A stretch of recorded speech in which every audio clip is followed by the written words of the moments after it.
I call this meeting to order. If you have a cell phone, including the board members, please put it on mute. That'd be great.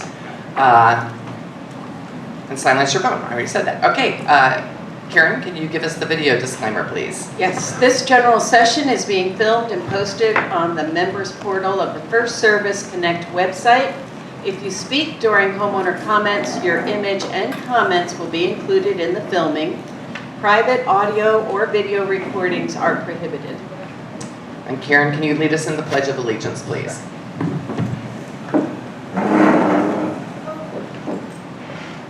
I pledge allegiance to the flag of the United States of America and to the republic for which it stands, one nation, under God, indivisible, with liberty and justice for all. Thank you. And Karen, can you do the roll call, please? Sure. Kelly Byrne, Roxanne Remmel, Here. Evelyn Thomas, me, Sandy Reiser, Here. Peter Kornick, Lynn Lazinski. Here. Everybody's here. All right. I'm going to continue. Karen, you have one more, sorry. The executive session. Oh, yeah. Announcements, nice. An executive session meeting was held on January 29th where the Board of Directors discussed some or all of the items related to the following. Number 1, litigation or potential litigation. 2, matters relating to the formation of contracts with third parties.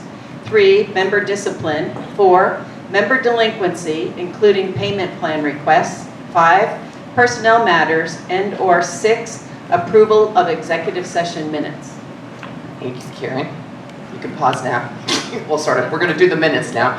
Okay, so we have the minutes from the December 20th meeting. Does anybody have any comments?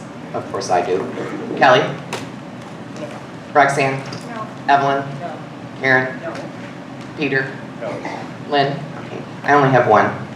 On page 10 of the packet, page 3 of the minutes, number A, it says neighbor awareness, the GM produced form of it says major LSC modifications, and I think it was just major modifications. I don't think LSC should be in there. Okay, that was it. Okay, all in favor of approving the minutes from December 20th, raise your hand, please.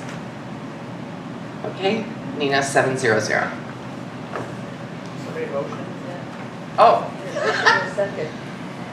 Karen, you want to make a motion about the minutes? I make a motion we accept the minutes from December 22nd. Okay, so we got Karen and Evelyn. And raise your hand again if you approve them. Thank you for keeping me on the straight and narrow. Okay, thanks, Dan. Okay, all right. Next is the president's report. That would be me. All right. Okay, today I want to apologize to the board and the community for what occurred at our December meeting. 2 volatile motions were brought to the floor on topics that were not on the agenda and should have been stopped with a point of order by myself or another board member. To update everyone, the board finalizes the agenda about 10 days before the meeting, so there are motions and most importantly, backup material that the board can read and digest prior to each meeting.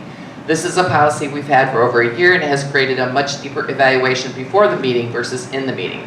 Of course, the discussion is important and can often change our views, but we don't have to spend meeting time getting up to date. The following serves as an explanation for what happened, not as an excuse. In December, I was less than a month into my recovery from Achilles surgery, and the motions put on the floor quite honestly totally surprised me, and I turned my thought to how to handle this unexpected topic versus tabling the topic, which is what I should have done. It was the first time this happened to me as president, and I'm sure you all know I do not take this responsibility lightly. I am completely responsible for this happening, but it will not happen again. I have asked the board to keep me honest in case I miss it happening again. I am 10 months in and still learning. Thanks for bearing with me. I also want to add that since this is going to be his last board meeting, I wanted to thank Dan for all his efforts here at Oceana and wish him the best of luck in retirement. I hope your golf game gets better. It will definitely help your golf game as well, I am sure. So best of luck to you and thanks for all you did while you've been here. Thank you. Okay, Secretary's report. Do you have anything, Karen? No. All right. Next is the Treasurer's report. Lynn? Microphone?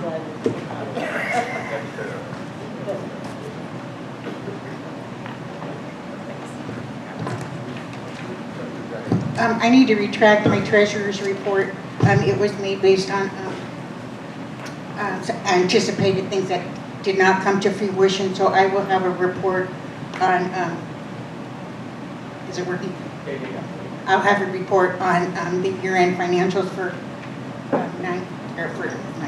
2023 at February's meeting. Oh, I do have some good news that came up after.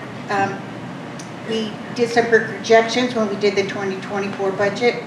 We projected that waste management increase of 30%, and it has come in at, we get 3 bills from them. One came at 30.5% and the other came in at 29. So on that one, it looks like we did a good job of projecting there.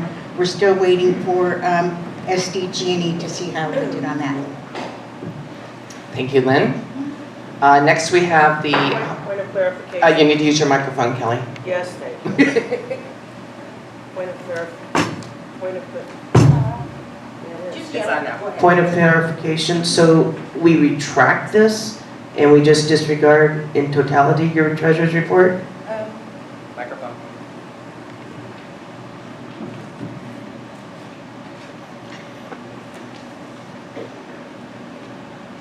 I could go, I don't have a current status. Moving forward, I do believe that we are still going to finish with a positive. We do have some numbers that may have been rolled over into 2024, and I don't know the impact on that, so I'll have to find that. And that would be moving forward in year-end projections. We're continuing to work with getting correct and final documents. And then 2024 has already started on its own, so those we'll get those after the close of January. Okay, thank you. Okay, now it's time for homeowners' comments. Peter is the timer. The first person is Steve Graves. And after Steve is going to be Kathleen, so if you can be ready, that'd be great.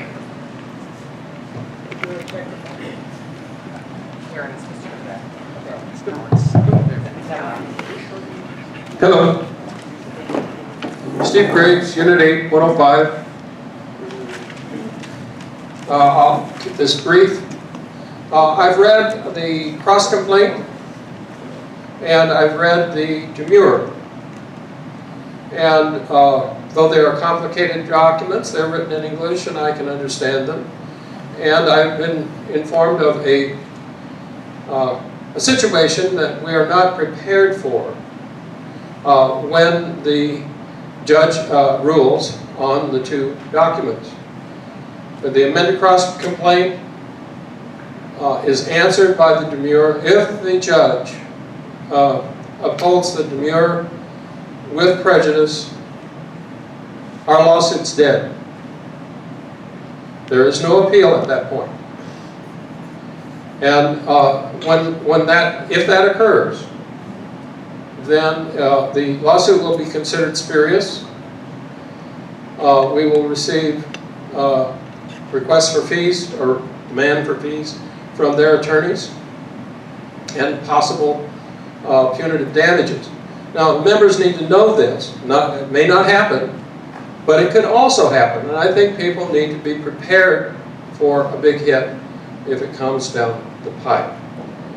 And at this point, it's all in the judge's hands because those documents have both been submitted, and it is something that we need to know about. Thank you. Okay, Kathleen, just a point of clarification for everyone. The demurrer court copies have not been filed officially yet, and we should be receiving them from the docket, and I will be sending them out to all the homeowners. Kathleen, you're next. After Kathleen is going to be Pat, so if you could be ready, that'd be great.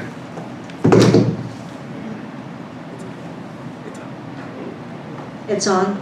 Okay.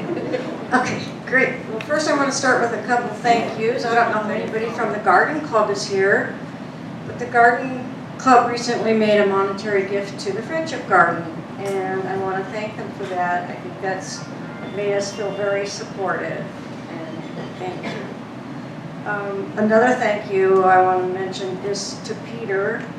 and then Karen and Roxanne for yesterday. I was going through the packet, and I noticed there's a motion coming up under the management report about tree trimming proposals.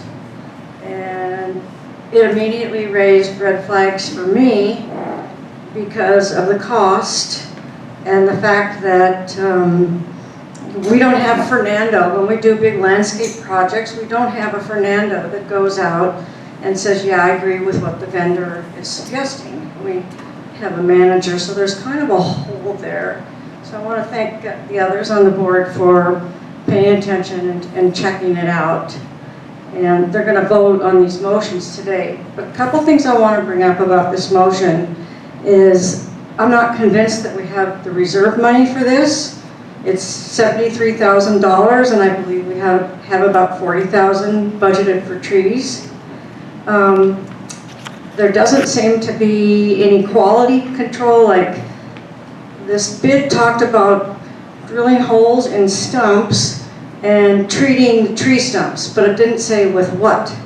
And so I'm concerned that there's some kind of herbicide, fungicide, pesticide being poured in there, and I don't know what it is, and I don't know what it's for or even if it's necessary, and I think those are questions that need to be asked. Another thing I noticed on this motion is that we seem to be on a 2-year plan from the vendor, and I don't know that each tree here needs to be touched every 2 years. So that makes me wonder if we need, because we used to have a 3-year plan, which means if you go to a 2-year plan, it's obviously going to be a little more money. So maybe that needs to be looked at as well. And also, some of these trees here, they're next to the golf course, and it's not really clear to me if they're even on our property or if they're on the leased golf course property. And I know Peter checked on them, but I don't know if those trees were marked. Do you? Were the trees marked, actually flagged, the ones they want to cut? Trees were marked. Okay, good. All right, that's all I wanted to say, is bring that up. And Lynn answered my other questions, so thank you. Thanks, Kathleen. Pat, and after Pat is going to be Trina. Hi, Pat McCardle, Unit 12, House 21. First, I'd like to thank the board and Dan and the whole staff for everything you do. You're awesome. And I have 2 questions. The first is regarding the painting of Unit 12. Thank you. And my question is, we've still got some information, but since our houses weren't painted, they were painted last fully in 2006, and then the fascia was painted in 2014, but in many cases, including my house, they just painted over. I wasn't there. I owned it, but I had renters and I didn't get notified. They just painted over the rotting fascia board in my house. So my question is, will the architect, because I think we have to go to the architectural committee to get permission to have the fascia board repaired, will they be expediting that? Because I think a lot of us homeowners in that unit are going to be sending in requests to the architecture committee. And so we want to get it done, of course, before the painting begins. And my second question is, I wanted to know if there are any plans in the future for a sort of an organized objection to the proposal for the multi-story building that's being proposed for that business unit on Vista Bella. My biggest concern not only is a sudden growth in population in that area, but also parking. Where are all these people going to park their cars? And just the congestion. How are we going to get in and out, especially if there's an emergency? Thank you. Thanks, Pat. Trina. Hi. Hi there. We talked on the phone this week. Hi, my name is Trina, Trina hold it Rosa. Yeah. Hi, my name is Trina Rosa, and I'm from Unit 834. I've heard through the grapevine from various neighbors yesterday, and I've tried to do quick research on the topic of common ground modifications. I'm not sure if I have all the facts straight, but as I understand it, you may be voting on whether to give the landscape, architecture, and facilities committees the exclusive right and capability of approving modifications to shared common areas, and without mutual agreement from neighbors that it directly impacts. I also read in the minutes that these committees questioned whether the authority should fall under them directly, and in their opinion, homeowners should not modify common areas in any way, and that the board should enforce this. Why are we adding more tasks and responsibilities to their already full plates? The CCNR's bylaws and residence handbook state that the common area includes the ground surrounding each home. It states that residents and homeowners work hard to keep Oceana a safe and pleasant place to live, that they show respect for their neighbors by complying with rules and regulations that are currently in place. What is being proposed now would be a major change and goes against all of our formal documents. Also under the land lease disclosure, which states the common area is owned by OLC and is for community use, it does not say individual use. Why are we changing this now? If this passes, I propose that an approval process be created where any change request to common area ground be submitted to all homeowners that are directly impacted by these modifications, so that these changes can be mutually agreed upon by all interested parties. I ask you to take another look at the neighborhood awareness form and to also put a proper procedure in place so affected homeowners have a say. These major changes that you may be voting on impact all residents. Before you vote on such a major change to our historical rules and regulations, I request that you specifically ask homeowners if they would like to be included in the approval process. I'm sure everyone would agree that if a modification directly impacts someone's home, it should require mutual consent and their voice to be heard. Thank you for your time and consideration. Thanks, Trina. Well, all our homeowner comments lead up to our agenda today, so here we are. Okay, the next thing we're going to do is the financial report. Lynn, I'll just get you have a motion? It's in the agenda.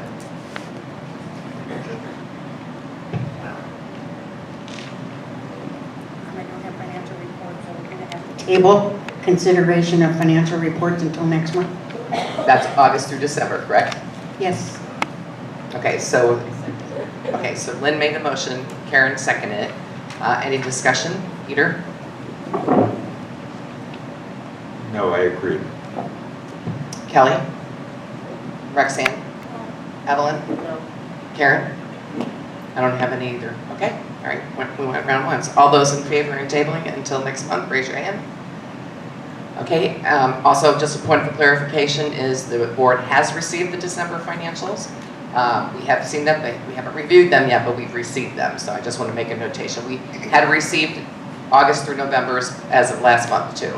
So we have received them, but we haven't approved them yet. And that's what's being tabled. So just wanted the homeowners to know it isn't like we're in the dark with that.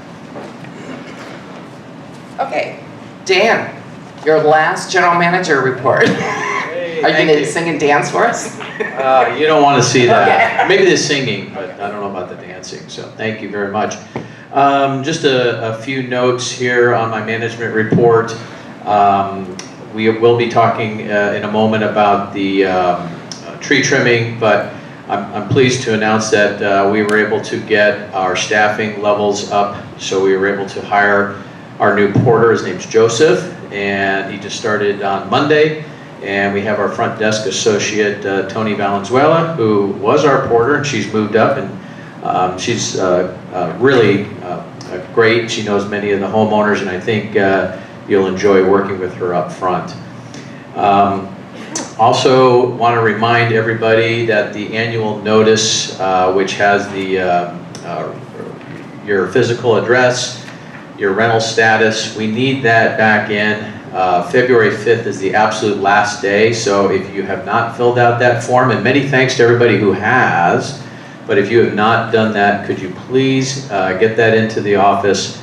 Otherwise, we're going to have to follow up and bother everybody about it. One other thing that we have been with waste management, we have the green waste now, and there's no more Friday pickup of clippings or trimmings by Brightview. So if you've been doing that, where you've been leaving that in the corner or what have you, if you could make it a point to put it in the green waste or in the organics, that'll be a big help keep our community looking good. So I want to move to our water intrusion detector. This was a... Actually, before you go on to that, Marissa, you want to give the homeowners a status on the general manager search?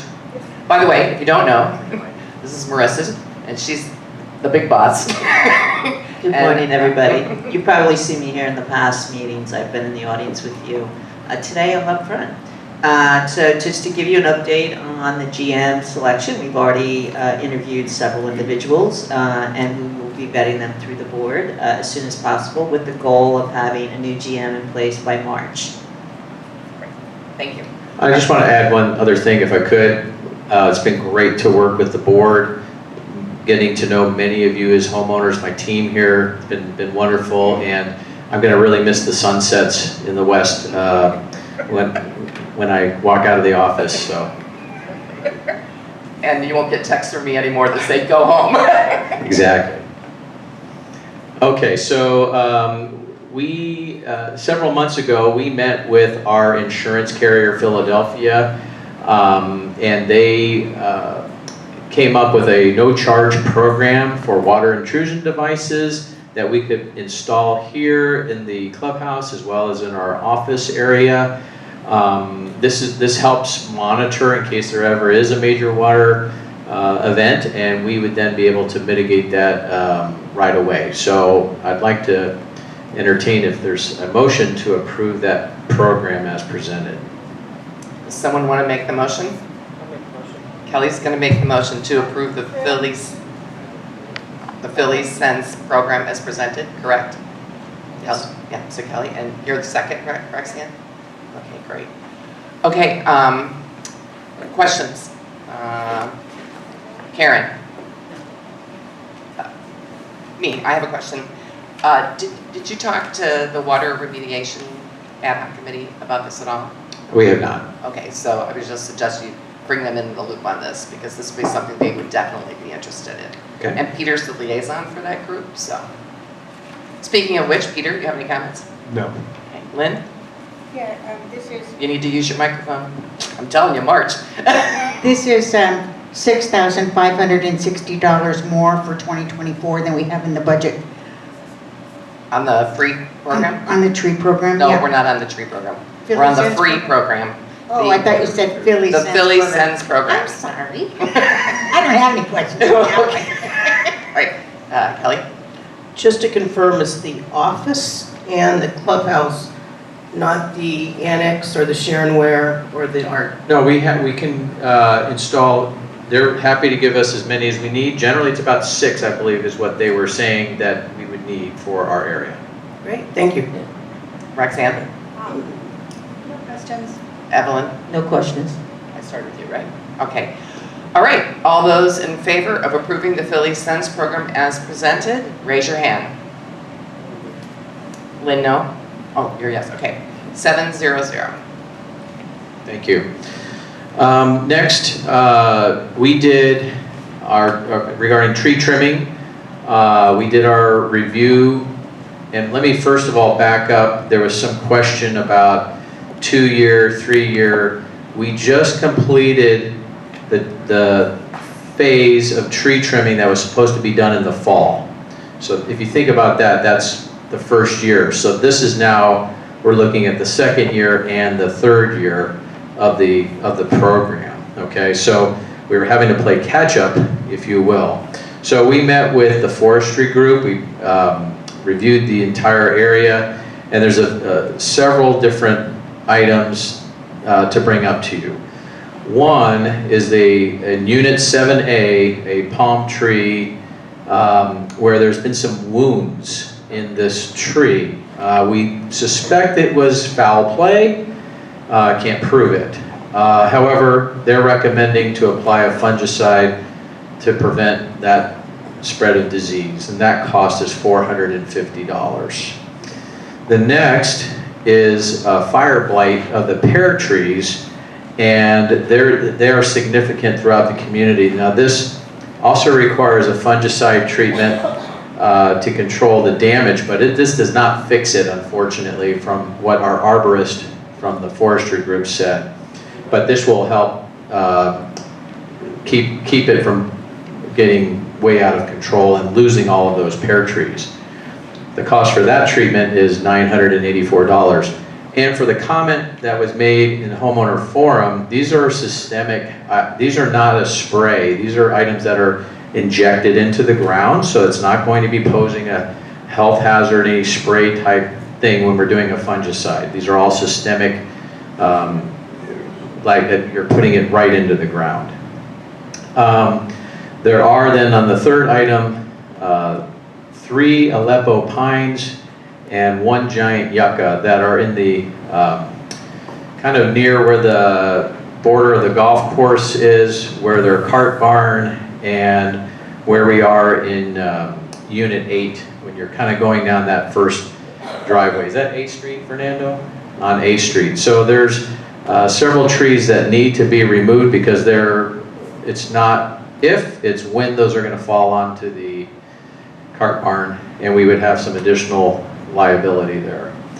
So the cost to remove those 3 Aleppo pines and 1 giant yucca is $7,880. The fourth, we've identified several, 19 trees to be exact, to be removed, including a large dying eucalyptus by the garden maintenance area, dog park area. And that tree, especially itself, is at a point where if we don't do something on that soon, they won't even be able to climb it. It'll cost much more to remove that tree at that point in time, right near in the garden club area. Cost to do that is $17,980. And then the fifth item is the tree pruning schedule, and as it was brought up, this is like the second and third year of the 3-year program, and they provided a quote of $46,560 for each of these next 2 years. I would like to entertain a motion for the board to review and agree to approve items 1 through 4, and then have item 5 forwarded to the landscape committee and the new landscape company so that they could review and fine tune and get that item down to a little bit more manageable number compared to what our budget is, because we don't have that 46 in the budget. So, point of clarification, Dan, those 4 that you mentioned, they totaled $27,294, correct? I'll take your word for it. Well, I did the math from the invoices that are in here. So what he's asking for is a motion to approve 1 through 4, which would be for a total of $27,294. Does anyone want to make that motion?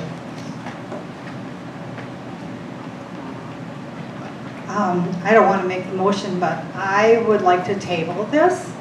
I know Peter has gone out and looked at some of these, and I think we should have, at the very least, our landscape committee, who knows a lot about these kinds of trees, go out and look at it, possibly our new landscape contractor, look at them. I feel like we're being rushed into this when forestry took almost 2 years to, get out and trim our trees. Now we have to make a decision in a couple of weeks, and those trees aren't going to go anywhere for a while. So I would like to table this while we take a second look and make sure that all of these need to be taken care of.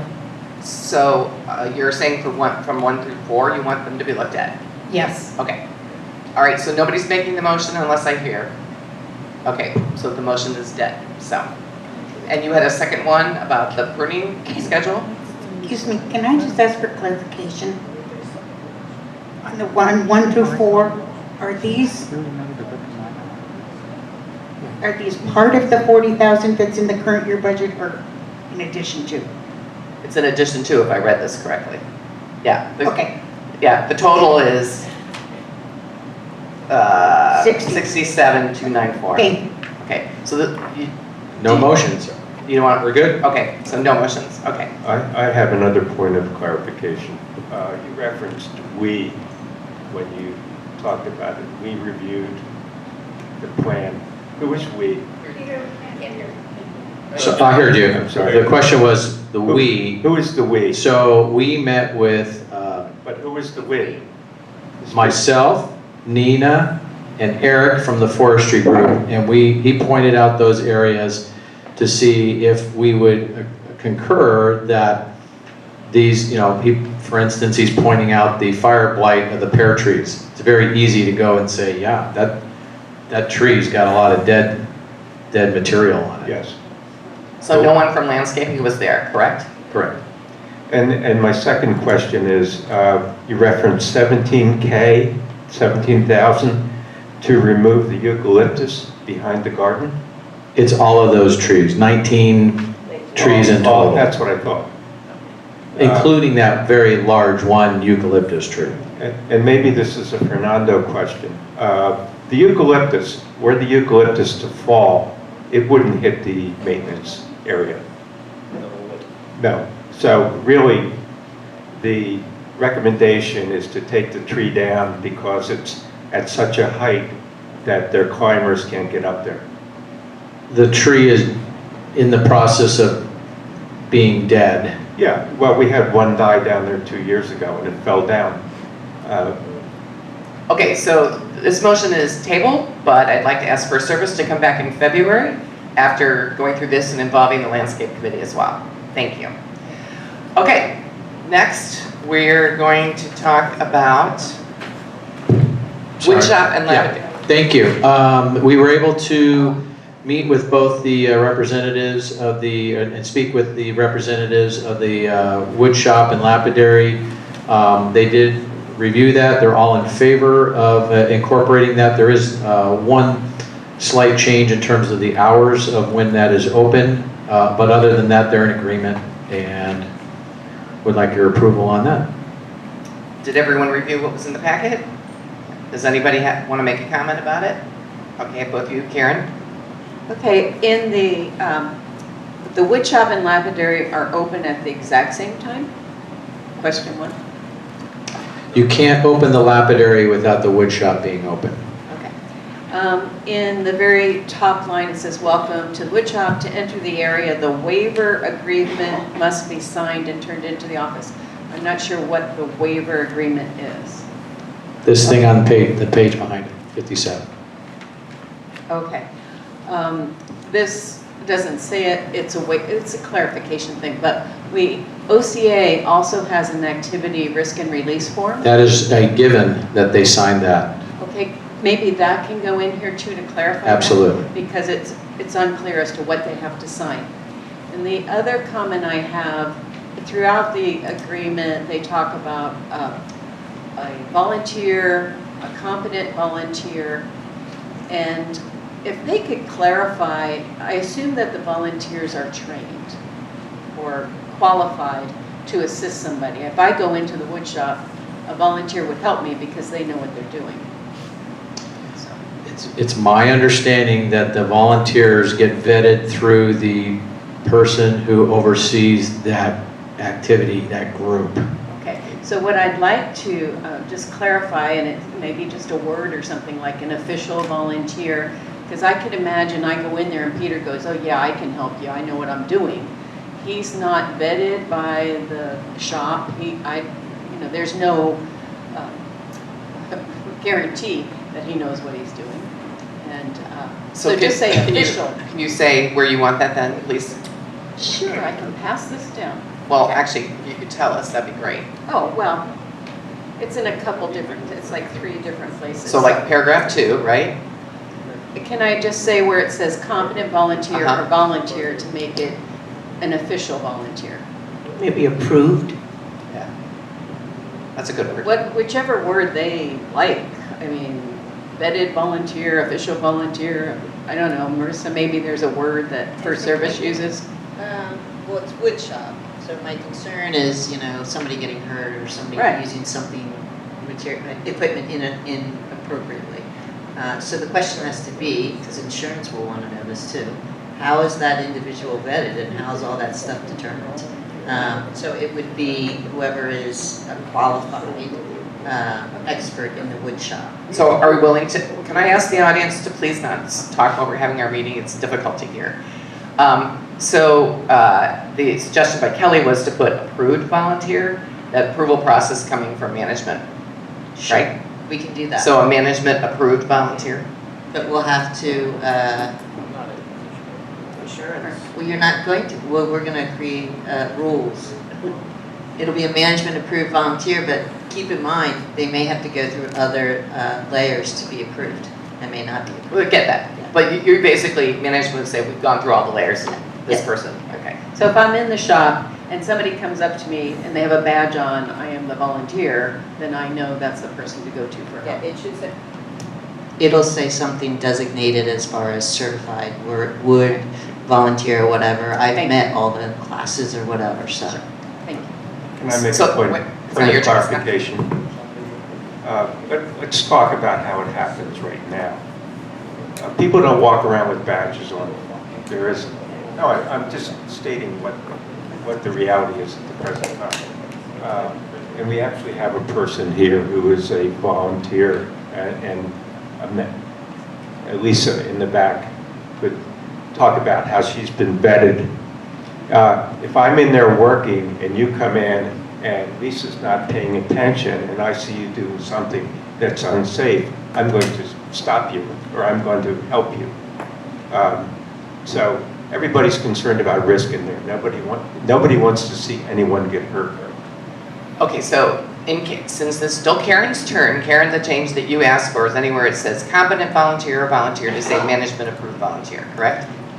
Yeah. That satisfies your comment? If we can add management recommended volunteer approved by the board.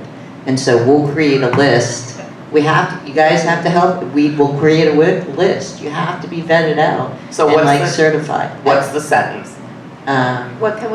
Let's think about what the sentence is. My comment is I would like something like that and added, and exactly what your point is. The volunteers who send in a volunteer approval list and the board approves them as volunteers, they are covered by our insurance policy. Right. The person sitting next to me who wants to volunteer and help me out is not guaranteed coverage by the insurance. Correct. So that's why we're doing it. Yeah. So I recommend you table this until we find out those details, because you can't have just anybody. They're a volunteer, they got appointed. We don't know that they're certified or licensed that they can Okay, so you handle that. bring this back in February? Correct. So we're going to table this motion to approve this, but I want to go through everybody to make sure anybody has a comment other than the volunteers. Peter? First of all, what do you mean by comment other than the volunteers? Well, because we just talked about volunteers, they're going to come back and make so is there anything Okay. that they need to know that they don't know? Who's that? In this, management, that they're the ones bringing Okay. this back. At the present time, I don't believe there's any management involvement in who gets vetted. And you're asking for that? Okay. Well, what we're asking is that there needs to be some kind of guidelines created. Yeah, and as what are far the as- qualifications and what are the approval processes involved so that somebody can monitor the wood shop? Correct. And I'm assuming that a lot of that relates to insurance. Correct. And so we have a safety division that will ask them, hey, this is what this community has. We're requesting, what is your recommendation, along with your insurance agent, and as long as both of them say, yay, okay, then we'll Yeah, represent it. hence it's a good idea to table this because at the present time, there's a big disconnect between what your management expectations are and present reality. Okay, sounds good. Lynn, do you have anything you want to add? Well, we did talk to the insurance company about this last year when they were at the board orientation, and they were okay with it as long as there were safety and operating rules. I would just caution that if we get too involved in overseeing, managing, having to qualify people, we reach a point where hobbies become impossible to even pursue here. And I think that there are individuals, and I'm excluding everyone up here, I'm not talking about anybody here, but I know that there are individuals who would just as soon see the wood shop go away and the space be used for something else. And I don't want this to become an opportunity to find a way out of it. We really need to be looking at the homeowner, how it has operated all this time, how do we continue to operate this where everybody is safe and we don't overcomplicate it. And the last thing is, it mentions here that to enter the waiver agreement must be signed and turned into the office. Is this the office? Okay, there would need to be some way, if I'm in the wood shop and I come in and the volunteer there says, "Have you turned in your agreement?" and I say yes, how do they know that? Maybe it should be kept on file at the wood shop. Both places. Yeah, whatever, I just wanted to make sure, how would that be verified? That's all. Thanks, Lynn. Kelly? Yeah, a couple things. One, I had the same concern about the volunteer. The second thing, it says no smoking allowed. I'm assuming that also includes vaping. Minor thing, but probably should be added. My main concern is something that the insurance that has cost us $1 million. I would want somewhere added on here. Moving anything in and out of wood shop must be done during the open hours and supervised by the approved volunteer, and it's not in here. And as much as I agree with what Lynn just said, I also have to stress that this has cost us a lot of money based on not any competency, not by anything, just by things not being followed because they weren't written. And that's not the fault of the volunteers, that's on us in management. So I want it to be on here, and I want us to cross our T's and dot our I's this time. Okay, so your input is that all things will only be moved during open hours and by the approved volunteer, correct? Yes. Great. Roxanne? I'm fine. Kelly, you would be Evelyn. Yes. Actually, I had a couple of questions. We actually covered it. It was dealing with insurance liability. And one of my questions was, how do we define competent volunteer? But another thing that concerned me is, should we include this in here? And it's dealing with insurance requirements. Do we need to include guidelines for using machinery and equipment for safety purposes? For example, don't wear loose clothing because you may get caught up in a saw blade. If you have long hair, tie your hair back so it doesn't get in a saw blade. If something happens, immediately shut off the power. I concur with you. It's kind of the same thing if you go into a manufacturing plant and they have all those signs and whatever. Those things probably should be required and posted somewhere. Yep. Karen? During this conversation, you came up with the word which might be the word we need, is monitor. So a monitor is officially the, instead of the competent volunteer, the trained volunteer. So that's a good word. Okay, so that's the feedback, and we will go from there. And you guys will bring it back in February. Well, you won't, Dan. Okay. Yeah. I just wanted to mention in my research about this, I did find a guide for protecting workers from woodworking hazards, that maybe we could take a look at. And it's put out by the U.S. Department of Labor, OSHA. It was put out in 1999, and it has all types of standards and procedures that follow this California state law. And they also have California Department of Industrial Relations has standards for woodworking, machine, and equipment. I'm just putting it out there as a resource that maybe we can take a look at. It's all good, and we have a safety director that we will vet this. This is what we have, this is our situation, and he will provide, you need to do the following, and then we'll bring that back to you guys. Thank you. Okay, moving on. Fernando. We're up to you now. So everybody's read your report.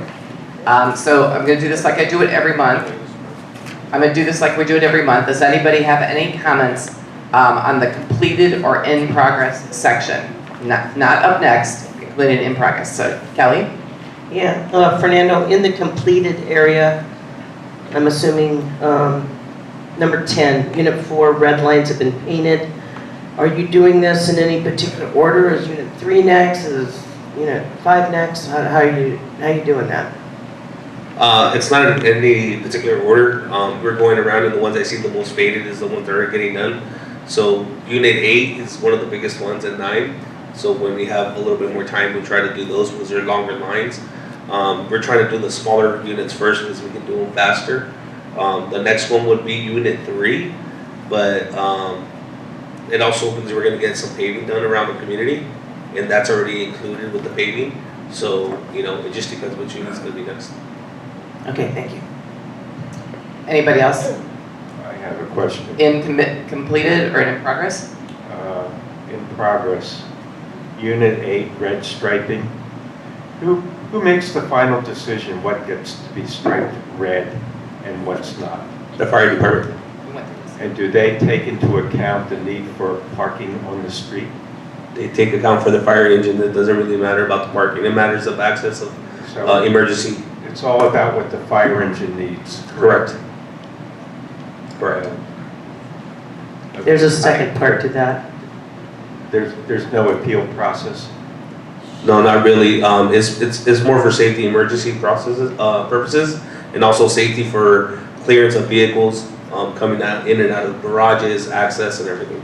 So they take all that into account, and that's how they made the maps. Yeah, it's also based on state guidelines. Okay. All right.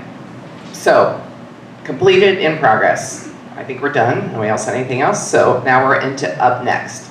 So Lynn, you're first. Do you have any comments on up next? Oh, you thought I was saying you were next? I thought I had What do I do? called on for a presentation I didn't know about. My goodness. That's my new trick. Boy, no kidding. Let me get my heart back going again. No, these are the ones that we've reviewed related to the funding that's in the Correct. reserve. Okay. Correct. I have no, Excuse me, people in the audience, excuse me. If you're in the audience, please don't talk. It is difficult for us to hear. Anything else, Lynn? Sorry, couldn't hear you. Okay, Kelly? Roxanne? Evelyn? Nothing. Karen? 2 things. One, Fernando, do you need a motion to get an RFP for those first 2 items? Yes, ma'am. Okay, so I didn't see one in the agenda, but would you like to make one? Sure. I guess I can make it. Yeah, it's not on the agenda, so a motion to approve Fernando getting the RFP for the projects in Unit 8. Is that covered? Who was the second? Second. Evelyn, I should have known. All right. don't you need it for all of them in this section? Yes, but I believe they're going by order. Oh, okay. One by one? Okay, first one. Okay, so you just want, okay, so, oh yeah, so they're different things. So one is the double-decker garages, so. Correct. I move that, we do that, so anybody have a problem? So you have a motion to approve these 2 Let's that need do- RFPs, right? Right. We can do them together. Yeah, unless we have to dismember them, so, okay. Anything else? There's something else, but I just made a motion, so we gotta do that first, right? Oh, but that's what I'm just trying to get it all out. Okay, so Karen made the motion, it was my turn. And so I asked this, why do you have to get the board's permission to do an RFP? I don't understand this. Last time, that was what you requested. For an RFP? Yes, ma'am. We did? You specifically requested it. Okay. Okay, all right. I don't remember us doing that, so that's why I'm asking that. You specifically requested it. Okay, and then on number 2 is, okay, now I have to remember my questions. I have a question mark, it says internal. So these are the internal streets. We're getting the RFP to replace those, right? Yeah, so it's not the full internal streets, it's just like Unit 8 has D Street in part of C for asphalt and concrete, and then Unit 11, and there's a map there was a map attached to it. What's behind it, and then it shows you exactly where the lines are, and that's what's gonna get fixed or replaced.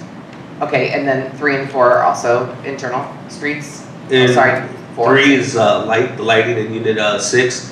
The reason for that is I can't get any more parts for the type of lighting that we have there. It's already low voltage, so it's just buying the actual new fixtures that we put in 4 in Unit 2 and put it in Unit 6 with a bigger transformer. So you're looking for RFP approval for 1, 2, 3, and 4, correct? Correct. But we're gonna separate 4 because we know we had a Correct. discussion on that. Okay, so your motion would be 1 through 3, correct? Right. Okay, awesome. Peter? Unit 2, or number 2, Unit 8. That's a huge capital improvement project. Correct. What's the estimated cost there? It's getting the RFP. and I don't know the- Well, Yeah, I know, but we've talked about figures like $2 million. No, not even close. I think it was like 150,000. Concrete and asphalt? Correct. Just D Street though. Just itself. D Street, but D Street is long. Correct, but just Unit 8. It doesn't go all And the way then to there's the a 9. section of C Street coming down from the Correct. Rotary to D Street. Correct. That needs, okay, so, That's included. and you're ballparking based upon past experience. 150. Okay, I'm sorry, I was wrong with the number, I thought it was much higher. It matches the picture that was in our packet. Correct. Correct. All right. Any more discussion, Lynn? No. Kelly? Roxanne? No. Evelyn? No. All right. All those in favor of giving Fernando permission RFPs through 1 through 3, raise your hand. All right. 700. Okay, number 4. So, we're getting a new padlock for the dog park. Karen, do you want to make a motion on this? I can make a motion, but should we do discussion? I make a motion that you get an industrial grade padlock for the dog park with a code. Which we did, and somehow they broke it. Okay, so Karen's motion is to get, say it again, sorry. To get an industrial grade padlock with the code for the dog park. Do I have a second? I'll second it. Roxanne, discussion. Yeah, Fernando, you just said that you already had an industrial grade and it broke. Correct. We put a new one, and it was even a smart one, where we can, change the code automatically through our phones and stuff if we needed to. Somehow, somebody broke it. We don't know who did it, so. And do you feel putting a padlock on that, you can use the keys that we already have would? Correct. So we Work have all the correctly, keys or that we got from the pool in the facilities area, which no longer work in any other lock. So we could use it to create a padlock for those keys, correct? Okay. But once again, it's something that they can still break. It's, Yeah. Is there, can you anticipate what a cost difference would be? Is that to go? So the with padlock that I just reordered was $160 for the combination one. And for the new rekeying, it's gonna be about like 120. Okay, thank you. Evelyn? You said you just ordered a new padlock. Correct. If we don't use the padlock, what do you recommend that we do? I mean, we could still use a padlock, but some residents say it's harder for them to use the padlock with the combination code on them. But it's really, I think it's easier than a key, but I'd rather stay with the combination lock myself. Karen? I remember sitting in the room with you, Kelly, Scott, and Amber, and we discussed this a lot about what to do about the dog park. At that time, we decided not to keep the keys because there are probably 2,000 of those keys floating throughout the community, and who the heck knows who has access to that park. In addition to that, we wanted to use the code because it would be very easy for a homeowner with a dog to call up the office and get that code, rather than to come down, check out a key, and then we go through all the key deposit stuff again, and who has a key and who doesn't. So that's why we decided to go with a coded padlock for ease of homeowner use and to avoid access by the 1,000 people who have keys out there. My turn. I completely agree with Karen on this. I think that we go through the whole key thing again that we just got ourselves out of, and I just think that this was done on purpose and with thought. And going through the key thing again is crazy. And by the way, those keys lots of people have. So, Peter. My only concern is people giving the combination to people who don't live here as a gesture of kindness so that they can use the dog park. So, Lynn? So, like I said, we can change the code on a flip of a dime, so if we start seeing people in there, I can actually sit there at the that golf cart would and be change my the code. recommendation, not to create an extra hardship for Oceana residents in terms of learning a new combination. Lynn? I'm just kind of questioning the having a key at the dog park or having it locked. You know, I'm remembering my dad used to tell me locks only keep honest people out. You know, if somebody really wants to get in there, they're going to get in there. So I can see that it would prevent people from other neighborhoods from using the dog park who don't realize that they can't. That would be one thing it would do. It's not going to keep people homeless who want to sleep there. Cans and things are still going to get there. All of that's going to still end up in there. So I think it's more a matter of what is the intent. The intent is so that only our residents or someone with a key or approved access can get in. And at that point, I just think that the decision as to which should be made should be used based on ease of access for homeowners, making sure people who are not homeowners don't go in and use it, not for a matter of safety or prevention of keeping the bad guys out, because that's not, see what I'm saying? Correct. And with that said, either way that the board decides, I'm fine. Kelly? When I had my dog, I used the dog park quite a bit and the key worked fine. So I would go with the key lock, it looks cheaper, it's easier. That's just an opinion. Okay, we're going to take a vote. The motion was to install an industrial grade padlock with the code. All in favor, raise your hand. 1, 2, 3, 4, 5, 6. All opposed? Kelly? 0. Got it? Okay, great. Okay, now we move on to painting. Okay, so what's in our packet, what I asked for was what the whole process, what was the process, what were the letters that were to go out. This is basically to say we approve this process. Obviously, everything is subject to rain, you know, the gods, whatever happens, but this is the plan. So our job here as the board is to approve this process, approve these letters. One of the letters did go out, which that shouldn't happen, but it did.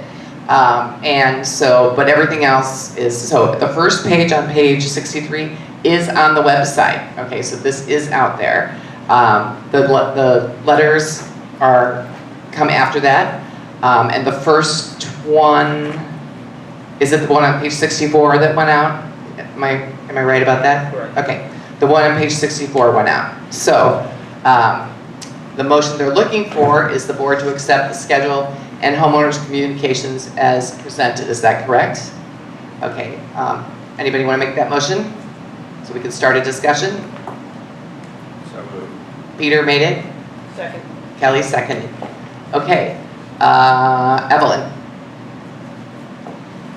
Thank you for doing this, because I remember when we first moved here and Unit 5 was Unit 5 was in the process of being painted. And I don't remember any notification or any door hangers or anything like that. The only way that I discovered that, Unit 5 was being painted was by my neighbor. And so thank you for doing this, because this informs the homeowners and it tells them exactly what to expect, and if they have any questions, who to notify. And so that's all I have to say. Karen. I was surprised to get the letter. I live in Unit 12. Happy that it's getting started, but on the schedule, there's nothing in January or February marked down, and it says in March, there would be a homeowner's town hall for specific unit. And the second sentence is also notified by email, mail, and door hangers to select paint colors for month's ends. So that was about 2 months sooner than I anticipated that happening. And it's nice to read the letters, but in the past, I have not been that concerned about the letters. I'm concerned about the forms the homeowners are going to fill out, and that's what I wanted to see. Because when we've had the problem in Unit 10, we had the problem in Unit 12. The people didn't understand, or it wasn't in writing, it wasn't specific to say, you are responsible for this, we are responsible for that. The homeowner signs it, so we don't get 2 months later, 3 months later, oh, well, no one ever told me, no one ever consulted me, I didn't know I had to pay for this, or, you know, now you're responsible for that. So I just wanted to see the form, because I will need to go in less than 2 weeks and sign up a form, and it says the paint selection form. So maybe this is just the paint selection, but on that form it also says your door trim, the trim of your things along your windows, I'm losing the word, whatever. So just to make sure they know that, the fascia board. And then we talk later on about management and the paint contractor going home to home and having an appointment with the owner, not just the resident, but the owner or the owner's representative, to say, this is the situation, here's what it would cost. And so, in summary, I want to see the forms that go along with this. So what was supposed to be included in here is every communication with the homeowner. So Karen's point is that's not. I turned it in. Turned it in? Yeah, I gave it to Dan. You gave the form and it didn't get in their packets? It should have been. It's a whole packet of forms, and it has everything. There's 3 or 4 of them, different ones. But He gave me- what we're he saying gave me is a packet of it the wasn't same, included gave in it the to the packet. office. So that's a problem. So, because I asked for everything, it went to the homeowner. So now we have this. So it's my turn, so I'll just continue. So I had lots of the same comments that Karen did. The walkthrough, the homeowner is not here, is not on here. There isn't a thing about moving their furniture rental on here. The form that they're supposed to fill out isn't in here. I found this to be incomplete of what you're doing. And that the whole point was for the whole board to understand it and to say, yep, that's everything. Because we have had disasters with the last 2 paints, and we just don't want to have that. We just don't. So the problem is that you got people picking colors in a couple weeks, and the board hasn't approved the process. So now what do we do? Peter? I'd like to just approve the process as written and move on. Lynn? Just point of clarification. You have the whole packet.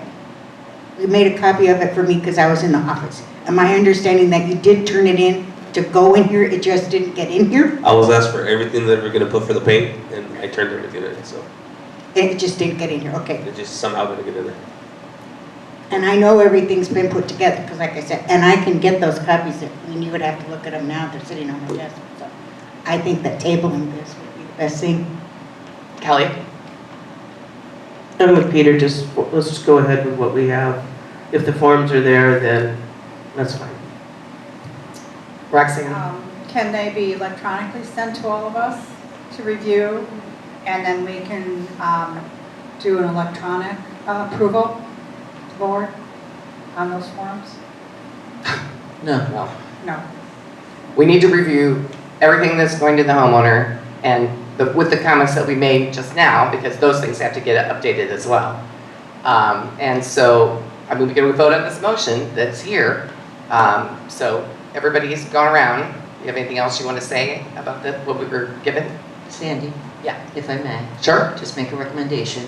The recommendation is that you appoint 2 to 3 people to review the forms that Fernando has already created and have them approve it in between the meetings. Because Kelly, Peter, I'm not sure about Evelyn, but you guys seem to be okay with what's been submitted. So the recommendation would be to appoint 3 people to review those forms to move forward. Great idea. Thank you. Thanks for being here. Yes, so we started with Evelyn, didn't we? Yeah, we did. I have my little decoder right here, so.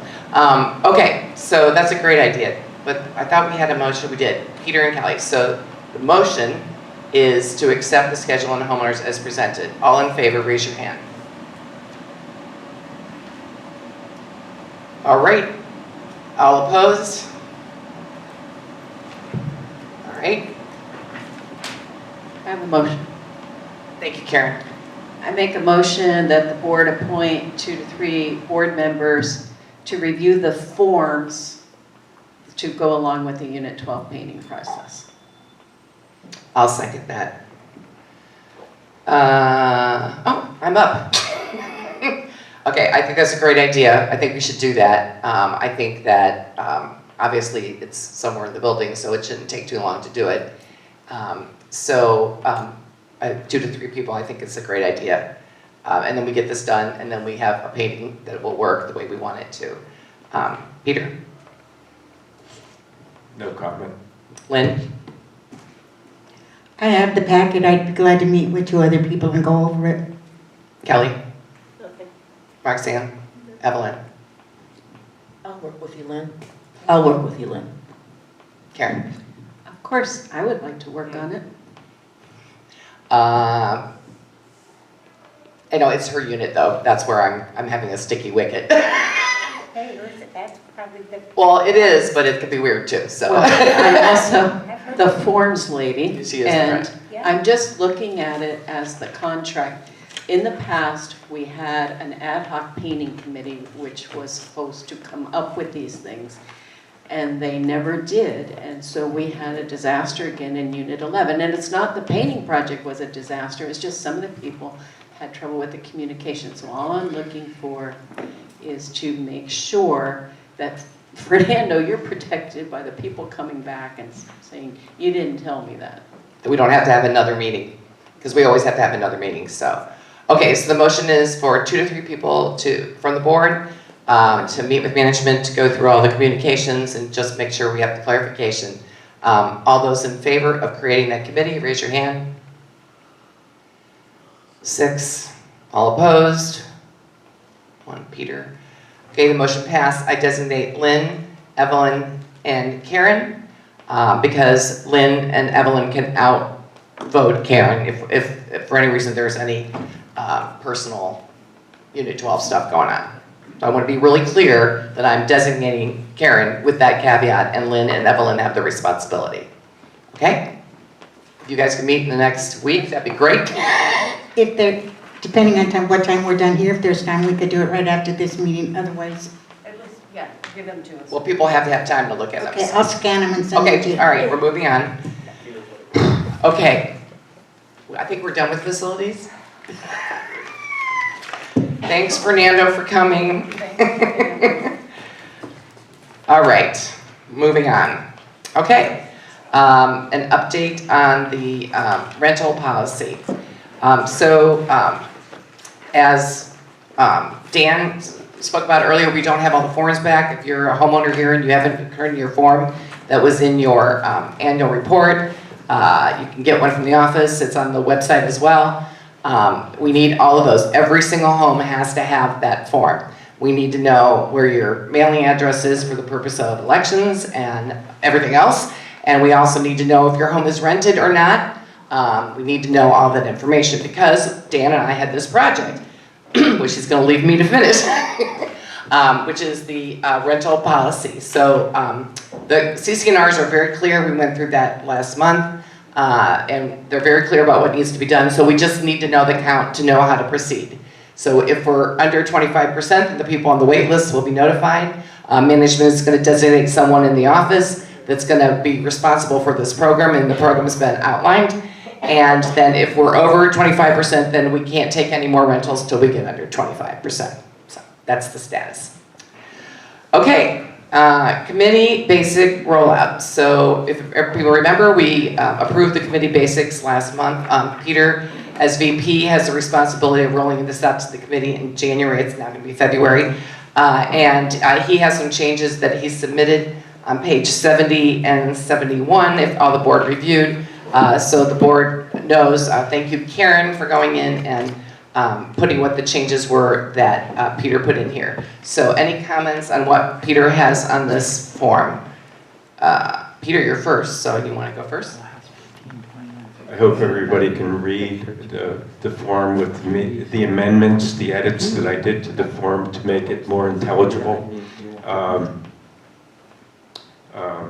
My plan is to go to each committee meeting and review the basics and make sure that everybody gets a copy of this form and understands everything that's on it. Lynn?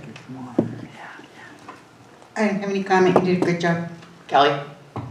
First sentence, first paragraph, second to last sentence, and it says the round robin process are the preferred practices intended.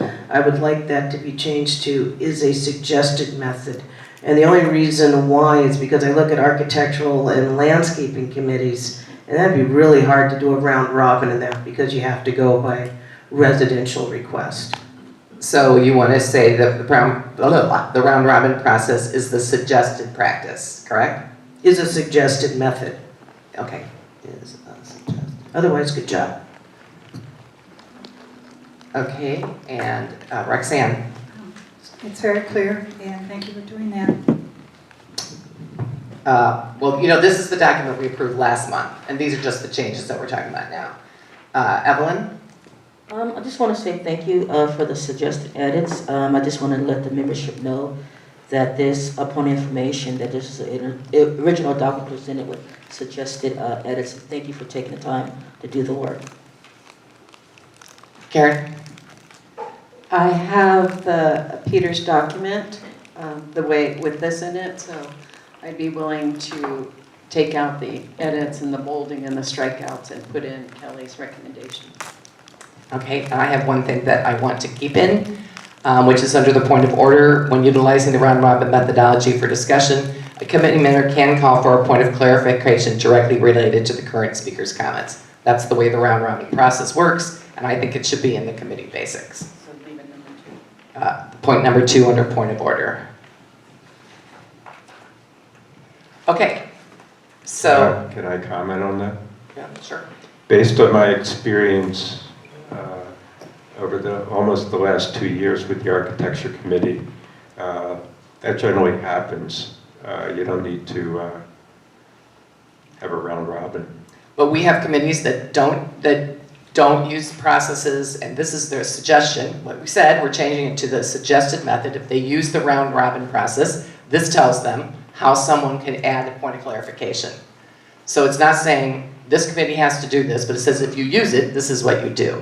But the whole point of having the committee basics is for the committees to start to work in a standard methodology, and there's lots more that goes. This is only one of 3 documents that are included, and not all committees would this apply to. I think, Kelly, you mentioned architecture, but if architecture was doing a motion that wasn't for one of the houses, then this would be a way to do that. So everybody gets a shot. So, okay. Point of clarification, point of information. No. Clarification, point of clarification. Because they keep saying it's Peter's document, and I understand that he typed his name under it, but we also have to give the originators who actually worked on this, because this is the original document with edits, and I took the time to do the work. So I just want that clarified. So Evelyn and I had this project. The whole project was approved last month. This is just for clarification.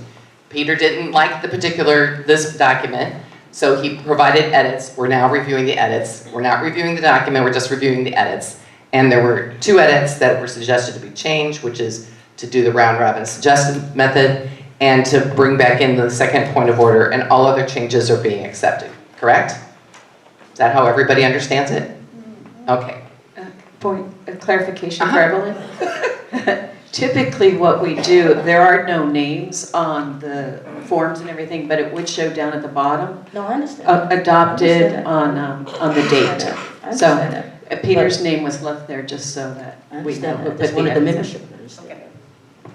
Thanks to Evelyn and Sandy for doing all the work. All right. Did we do a motion on this? Yeah, I didn't see it written down on mine either. So I make the motion that we accept Peter's edits with the 2 changes that we made to that. Do I have a second?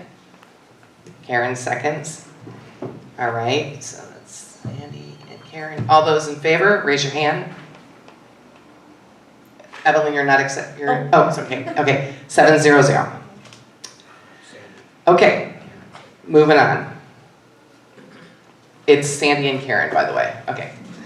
Okay, ad hoc common area responsibility recommendation. Do we want to take a break before this one? Yeah, let's take a bathroom break. Okay, so we're gonna take like 5 minutes.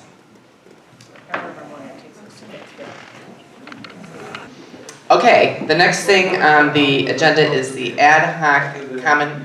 Please, I'm gonna ask the audience again, please no talking while we're meeting because we really can't hear. I know you think we're louder than you, but we're actually not, so. The ad hoc common area responsibility recommendations. So just to recap, last month we formed an ad hoc that was made of 2 LSC committee members. We actually had 3 from architecture, liaisons for those committees, management was there, and I was there, and Kelly was there because of the link to the bylaws of the CCNRs. We met, we talked all about the motions that had been passed in July. And the group of, this is just the architecture and the landscaping committees, not the board members. They are asking the board to rescind the motions that were passed in July, 2 of them. I need a motion to rescind. We're going to separate them so that we have one for each one. So the first motion is to rescind the motion that was passed on July 19th, which is was titled Architecture versus Landscape Committee. The motion was the pavers motion. The motion read, the Landscape Committee is responsible for the approval of installation of any non-permanent hardscape on common area, including pavers, provided there is no conflict with the CCNRs. That was the actual motion. So the motion we're going to consider here is to rescind that motion. Is someone going to make that motion?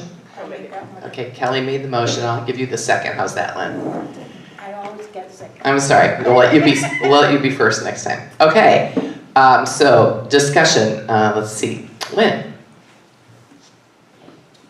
I think that it's a wise thing to do.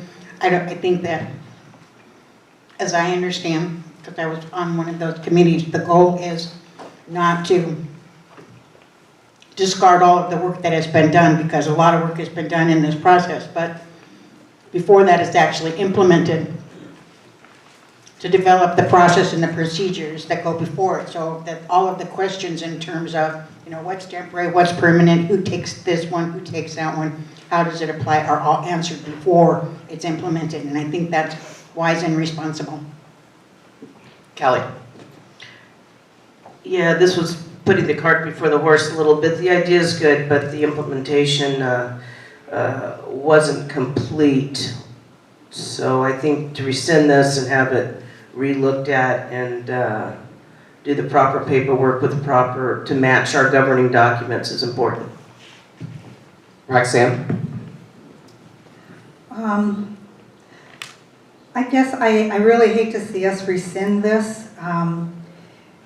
It's pretty clear. I think the only thing is when it came to fences and partitions around garbage cans, I just think we need to clarify who's going to be taking care of those. Our group got together and we talked about it, and we kind of came up with the idea that anything that's vertical, which would be a partition, a fence, a garbage can enclosure, would be handled by the architectural, and anything horizontal would be handled by the landscaping. I think we can easily put that in place without actually rescinding it, but by doing a motion that clarifies it. Evelyn. Once again, I want to say thank you to all the volunteers that put the work into this, and thank you for creating a foundation, a platform to decrease the confusion. And we created a great foundation, but like Kelly said, we put the cart before the horse. But I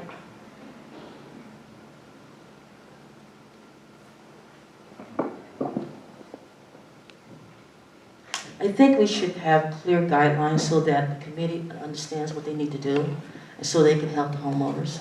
And so that's all I have to say. Karen, you got something to say? Of course I do. Rox, whoops, break timing turned it off, sorry. The beginning of this year, back in March, strategic plan. Roxanne and Peter and I were assigned to analyze common area situations. We came up with some guidelines. We worked month after month.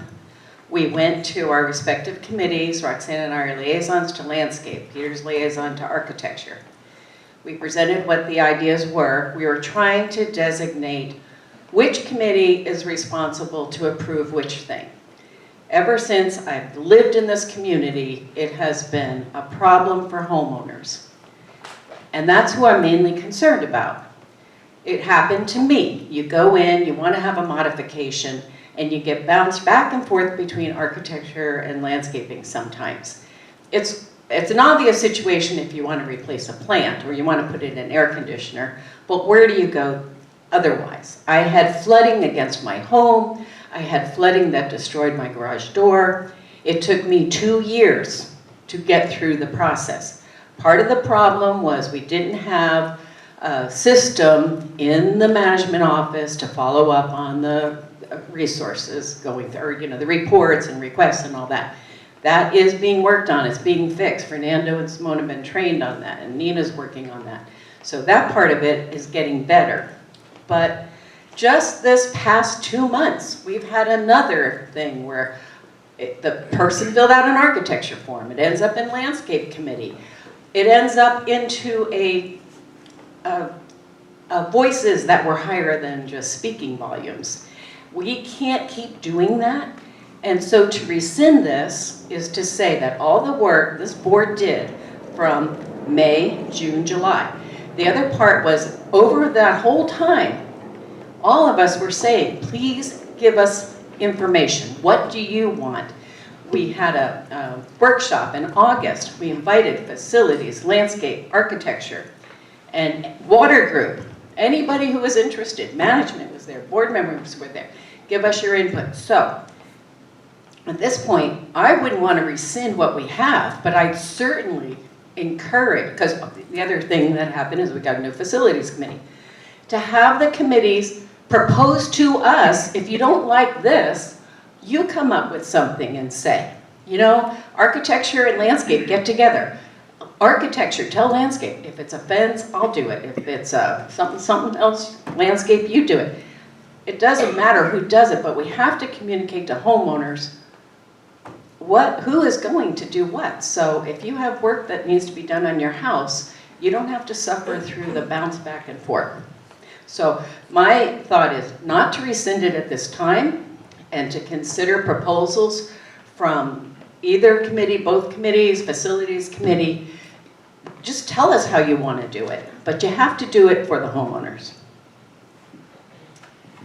So I was bouncy too. I was bounced back and forth between the two committees as well for a completely removable object that never got approved by anybody and nobody would touch it. And so I really applaud Roxanne and Karen and Peter for putting a proposal together to do it. Do I feel like it was done perfectly? In retrospect, not. But I don't think we throw the baby out with the bathwater.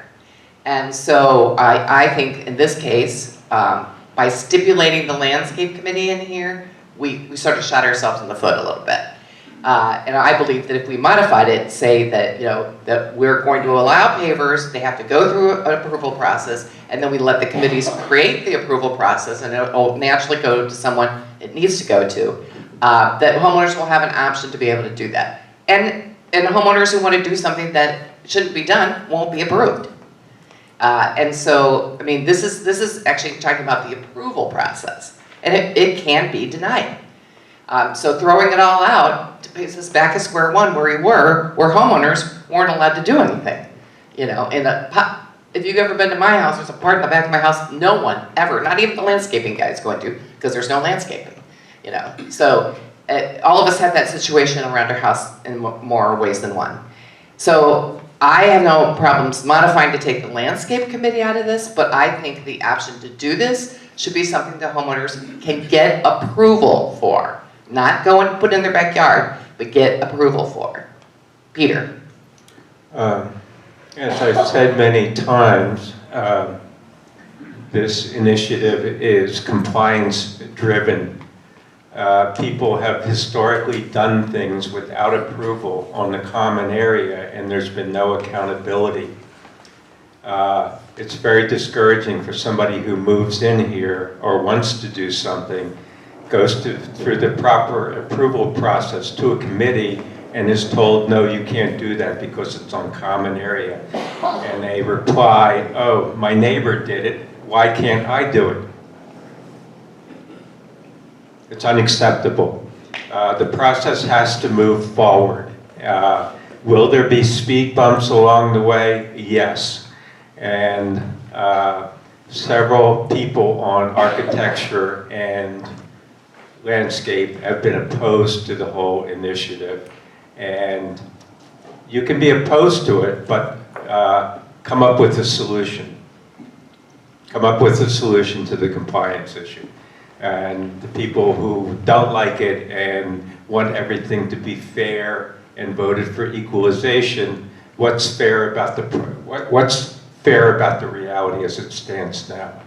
When I want to do something and I'm told I can't do it because it's on common area and everybody else has done it. Okay, so the motion as it stands, oh, I can if we want to do a second round. So, Lynn, you want to say anything more? I would just point out that I was on the ad hoc committee that talked about this, and that committee overwhelmingly recommended that it be not be implemented right at this time, and that the procedures be put in place, including a concern expressed by several members of our moving forward with something related to modifications of common ground when we're at the same time in a lawsuit over the common ground. And I think this is an example of when we have put together a committee of people who were in a good position to make a recommendation on this, and we need to listen to the recommendation. Kelly. In the motion, it does say, provided there is no conflict with CC&Rs, and there is a conflict within the CC&Rs. And I think, Sandy, you mentioned it in the motion with the pavers. Pavers are mentioned within the architectural guidelines. Per Davis Sterling, architectural guidelines are part of your CC&Rs. One of the remedies that we had talked about but did not have time to do was to put brand new landscape guidelines, since they're the most recent is 2018, have that done, approved, and then move those into the CC&Rs. Maybe we even need to create a process that has, hey, you want to put something on common ground, go to both architectural and landscape. Excuse me, they meet a week apart. The two committees work very well together already. So it's not that the idea is bad, it's just that we need to make sure we don't conflict with our own governing documents. And I so appreciate the work that was used and done, but right now I think we still need to put this and rescind the motion and look at it in the future. Roxanne? I just reiterate again that I don't believe we need to rescind it. I think we just need to continue to tweak it. Evelyn? Is there a way, when we have these issues come up with homeowners deciding if they should go to if they should go to landscaping committee for approval or architectural committee for approval, is there a way we can make an ad hoc committee where we can have a representative from each one of those committees to work together when they come up with these homeowner projects? And then we can... That's a possible option for sure that we discussed during this process, but it was voted the other way. Okay. Karen? Yes, they refer to the motions that were passed on July 19, 2023, and there actually were 5 of them. The E, under new business, was E, timeline for common area review includes ongoing objectives by management, landscape committee, architectural committee, and ad hoc common area committee. At that time, we knew that they weren't complete, the guidelines weren't complete, there was some direction there, and looking for input from everybody. So, and that was passed in July. We're now sitting here, it's the end of January. It's been 6 months. And, you know, all it is, you know, well, that's not going to work, but the point is what will work. So I wasn't here in August, I was in Europe, so I didn't go to that meeting, so I'm not sure exactly how it went. But the point of having that meeting was to sort of talk about, okay, this is how the board voted and to move it forward. But I think it got stalled somewhere in the process. But I want to speak to one thing, which is the lawsuit in common area. So before the ad hoc even started doing work, I went to our legal counsel and I sought counsel. I sought it from 2 of our lawyers, okay? And they both said, there's no problem with doing this. And they said that we have a responsibility as an association to maintain the common area. One of our lawyers wrote up the revocable license and maintenance agreement. So any discussion around the lawsuit was already done before we even started the work, because if they were gonna tell us you can't do it, we weren't even gonna do this project. So, and I have it right here, it's a board opinion, sorry, but and then the board members can look at it. We did go through this process. So I think that, I think the motion actually should, I mean, the motion is to rescind, but I think we want to consider something, we should consider the saying that the board wants to move forward to be able to approve these, and we're going to send it to the landscape and the architecture committees, and for them to come back to us with a proposal how it gets implemented. That's a positive way to move this thing forward. So the motion is to rescind it, but I would ask that we amend the motion to say the goal of the board is to do this, and we want to send it back to the committees to work on it to see if they can make a way for this to work. Kelly, would you accept that amendment or no? No. Okay. Peter? And let me, just to expound why it's not a simple no, I also want to honor what the ad hoc committee said previously. Peter? No comment. Lynn? Oh, I think you were first. Yeah, no. Okay. All right. All those in favor of rescinding the first motion, A, that was passed on July 19th, 2023, raise your hand. All opposed, raise your hand. Okay, 2-5, the motion fails. I'd like to make a new motion. I'd like to make a motion that we amend this motion and that we say the responsibility for the approval of non-permanent hardscape or common area, including pavers, go back to the Architecture and Landscape Committee and align it with the governing docs or change the governing docs to where it should actually be. That's sort of a complicated way. If you want to make it simpler, please make it simpler. But what I think is I'd like to make this where it doesn't say the Landscape Committee, okay? Because that put the responsibility in the Landscape Committee, and that's the part I think everybody had the initial resistance from. But I think those committees can work this out because that's what they do. Even if it means forming an ad hoc when it comes up. If somebody puts in something that's in the common area, maybe there's representatives from both those committees that they get together and they do it, as opposed. You're doing discussion before a second. Oh, I'm sorry. Sorry. Thank you. Point of order. Okay, do I have a second? Thank you, Roxanne. Okay, so what I just said, I'm sorry. Thank you for keeping me on the straight and narrow. Okay, so that's what I really think that we should do with this. So up next is Roxanne. Oh, For discussion, for sorry. discussion? Oh, I totally agree with it. I love the idea of an ad hoc that consists of both architecture and landscape. I think it's difficult for volunteers to make these kind of decisions alone. It's a big decision, and it does impact a lot of other people in the neighborhood. So I definitely agree with modifying this. Evelyn? I agree with modifying this and having representatives from the Landscaping Committee and Architecture Committee work together on this, and when it comes to these difficult decisions. So it causes less confusion in the community between homeowners. Karen? I would love for Architecture and Landscape to present to the board their recommendations for how to divvy up the responsibilities.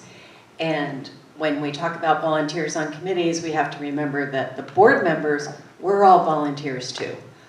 we don't have all the answers, and that's why we are looking to the committees to give us the information in order to make the policy that we will follow. And then once the board sets up the policy, then the committees work at the pleasure of the board to implement those policies to make sure that homeowners can get through the process. So I would love to hear what they can, please come up with something better. Okay, Peter? Did I go this way yet? No, was that? We've acknowledged that the governing documents need to change, need to be altered. The argument that we have this going on concurrent with the legal action against OLC, I think is a non-issue. I can't even think about what's going to happen, what this place would be like in 2070. And the land company could make the legal argument, look at all the modifications to common area that have been done already. So I think to throw that into the mix doesn't make any sense at all. I think the policy or the initiative that we've begun needs to go forward. The suggestion earlier that the critics who are on the architectural committee and both the landscape committee need to come forward with suggestions as to how to improve the process. I don't think we stop the process because we have a couple of critics. Lynn? My understanding from that committee meeting was that there are questions about how to implement it that everyone felt needed to be answered before it is implemented. Now, whether that's rescinding it or just putting off the actual implementation of it, it sounds like you're making a motion to do exactly what it was they were talking about, which is answer all the questions and figure out how we're going to do this before we actually put it in place. There are already guidelines for which committee oversees what in terms of architecture and landscape. We have association has architectural guidelines and we have landscape guidelines, and they're on the website. Now, they might need to be updated, but we have in writing guidelines that we need to start with. I think that it would also be wise to start with, instead of why we can't do it, what are the questions that need to be answered in order to do it?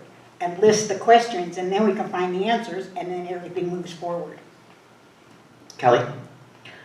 When I'm listening to these comments, I feel like you're talking about, Shangri-La and changing all the common areas. And I'm looking at the motion, and it's about pavers.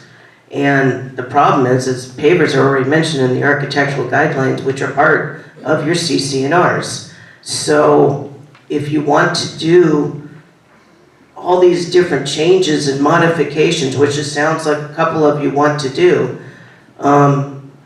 that's not what this motion's about. This motion is about pavers. And the landscape committee threw that back to the board. And then architectural very clearly said pavers are part of our guidelines.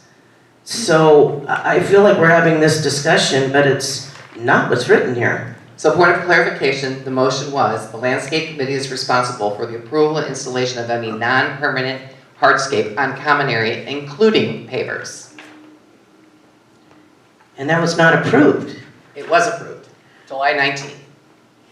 And you asked for it to be rescinded, and we just... No. I wasn't here in July. What I'm saying is that the landscape committee was asked to do pavers, and they threw it back just recently I understand. to the board. But the motion... But wait a minute, my turn. And so when I'm going through this and I see motion, pavers motion, and okay, so it wasn't rescinded, but what I'm hearing is dialogue that is much bigger than just dealing with pavers. Pavers are listed within the architectural guidelines, which are already part of our CC&Rs. It has nothing to do with landscaping. If you wish to add landscaping, okay, but like you said, we need to go back to landscaping, and they've already said, we're throwing it back to the board. So to me, you're not arguing about the motion that's in front of us. You're arguing about something that is not even being presented, that I have no information on. Could I make a point of clarification? Yes. I don't have them with me to quote them, but I know that the architectural guidelines with respect to pavers says that as a general rule, pavers are not approved, that if someone wants to do pavers, they need to go to the landscape committee for review. Architecture. No, the architectural guidelines say they should take them to the landscape. No, I'm positive it's in the architecture guidelines. I'll be looking at it. It's all in the architecture. Yeah, we had it in our packet for this meeting. So, Okay, somebody look it up. Okay, thank you. Okay, so I would like a suggestion on an elegant way to, because I gobble-gobbled my motion, but I really is basically is to keep this motion in place. Say the board wants, I'm talking out loud, so if somebody can give me a suggestion, it'd be great. So the board would like the ability for a committee to approve an installation of any non-permanent hardscape on common area, including pavers. Okay, so this is not just pavers. Provided there is no conflict with the CCNRs, I would like to strike that and say the governing documents will need to be updated accordingly. So that's my motion, is that the board still wants to be able to provide this ability to homeowners, but that it needs to go to the committees for recommendation how to implement it, including changing the governing documents. That's my motion. clarification which may affect that. Okay. Kelly made the point, the whole motion's about pavers, that's kind of the title. You're right, you weren't here during the months of conversation here. There's two main the two words that are the most important words in that single sentence that the ad hoc common area committee presented to this board. The first word is responsible, and the second word is hardscape. And we were trying to define what hardscape was. And the comments have been, we're absolutely not doing pavers out. The architectural committee, as a general rule, OCA does not allow pavers. However, if there's a specific need, which homeowners feels can best be met by the use of pavers, that homeowner may use the architectural request form to seek approval. That doesn't seem to have any teeth, and it's like, who gets this and who doesn't get that? You know, and what kind of paver do you mean? One that's gonna be a little paver in your cutesy pie little triangle in front of your house, or a paver that you're gonna walk on, or a paver that's gonna be used for flooding. So, the words that are in there is for, the recommendation would be the landscape committee and architectural committee come up with a list of which items they would like to be responsible for in dealing with any non-permanent hardscape. Give us a list. We, as a board, did not want to get in the way of setting up your guidelines, didn't want to say what pavers you could use for what quality, what installation. That's why E was in there. So I think the most important word is responsible, and the second most important word is hardscape. And which committee wants to do what. And maybe we include, which we didn't even consider as an ad hoc common area committee, our fences, trash sheds. And the idea that the work of an ad hoc committee that worked for months seeking input gets overridden by one meeting in January by another ad hoc committee doesn't sit too well with me. Okay, so that motion failed to rescind it. So the motion still sits there. I am making a motion to modify this one. Okay, can anybody read to me what I said? Trying to get there. Okay. Do you think you have it? I can try. Okay, thanks. You basically, what I got is you're going to go back to the architectural and landscape committee to work out the common area modifications, including hardscape pavers, something like that. That's what I got. And identifying if the governing documents need to be updated. Because that's the most important part. You can decide all you want, but it can't conflict with the governing documents. So if you're saying landscape is, I'm just saying this, I'm not saying this is what should happen. Don't get mad at me. If we say landscape does pavers now, if we say that, that's in conflict with the governing documents and they have to be amended. Okay, so that's important to be part of this. So Dan, thank you for speaking my speak. Okay, where were we? I know you were me. I don't remember where I started. Peter, do you have anything else to say? Yes. We've established time and time again that the governing documents need to be changed. That needs to happen. Who's going to do that? I believe that that's a board responsibility to make suggestions and get input and get approval. Secondly, I think the committees need to get direction from us as opposed to us getting direction from the committees. So who does what, I think needs to be established by the board.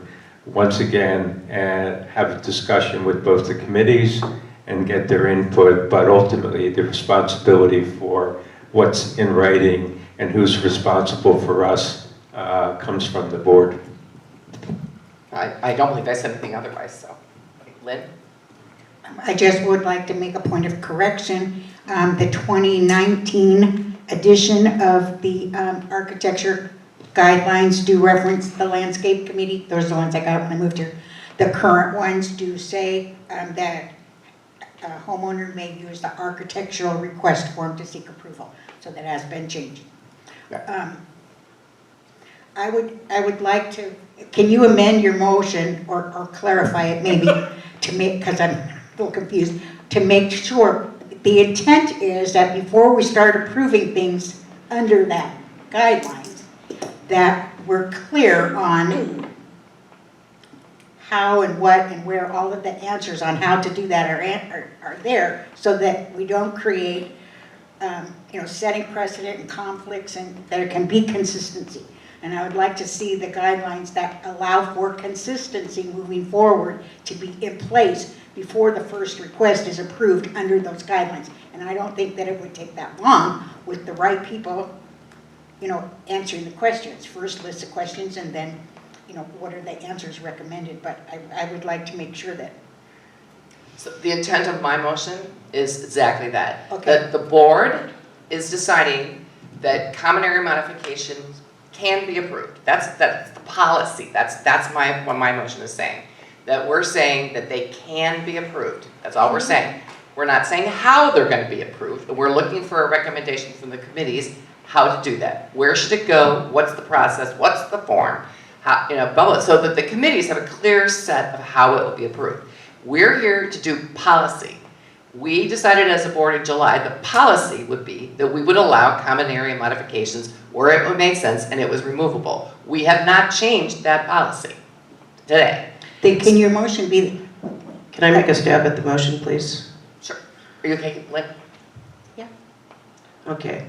And listening to what everybody has said, I would move to request landscape and architectural committees to look at items for improvement within the common area to include hardscape, which will need a definition, and to include a board liaison to work with this ad hoc. If the governing documents need to be updated, that will be decided by a member's vote and forwarded onto a ballot by the board. I want my motion to. I thought that was your motion. No, my motion is that we have a policy that we are allowing common area modifications. What we want to do, which can then be incorporated in what you just said, is to create a process by which it will be defined and then sent back to the board for approval. Okay, so I'm saying our policy, it's still our policy unless we make another motion, we're not rescinding that vote, that our policy is we're going to allow approvals of installation of any non-permanent hardscape on common area. That's our policy. And then the implementation, I'm in agreement that should be made with committee members and the correct board members to work with them to determine how we can best do that. And management. I was going to suggest that the motion be that we have approved that policy pending the development and approval of procedures for implementation to be developed by the committees and presented to the board. Agreed.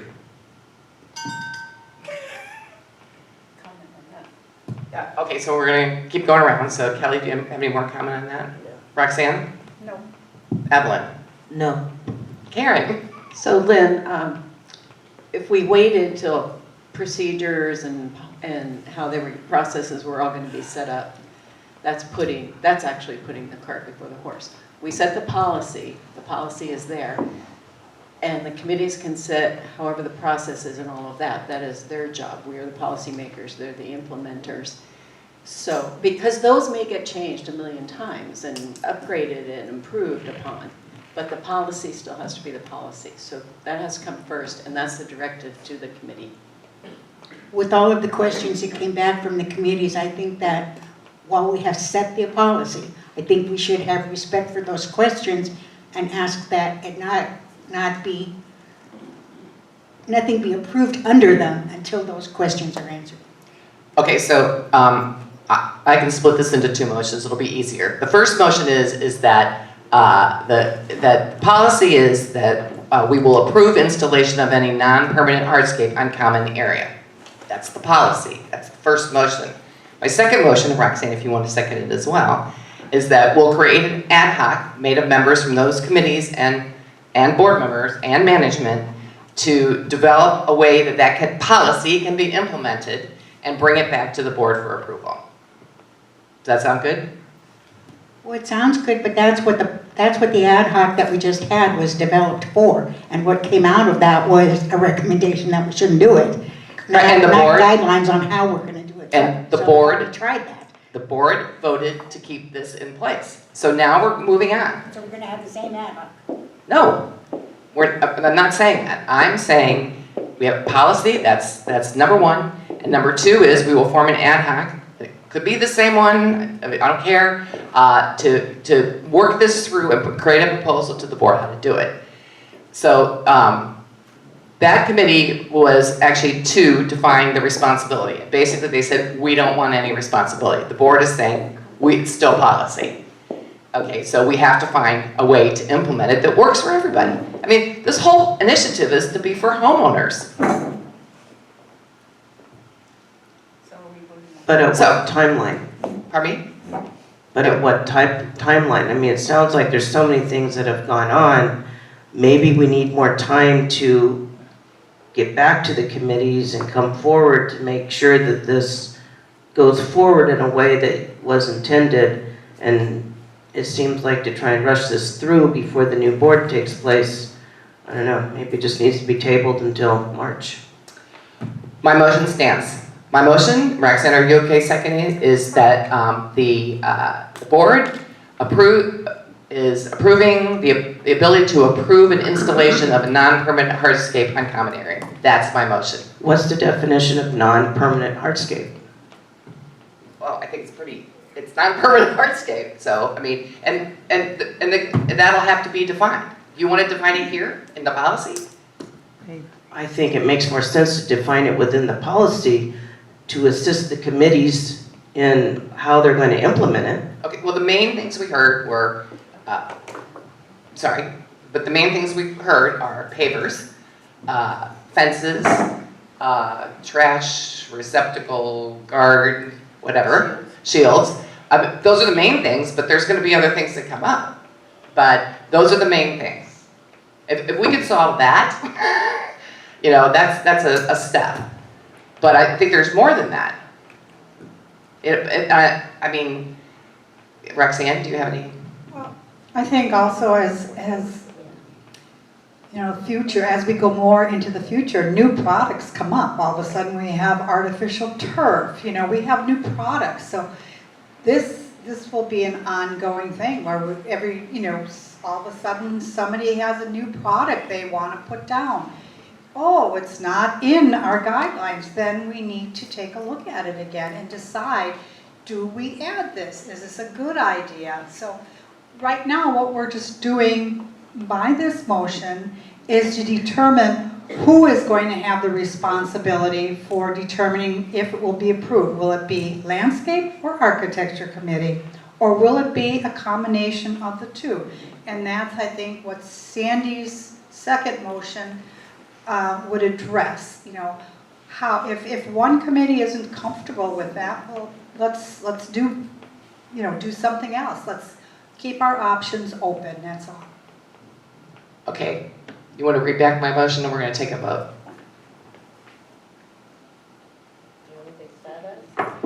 Okay, so I have the first one, which is common area modifications for non-permanent structures can be approved by the board.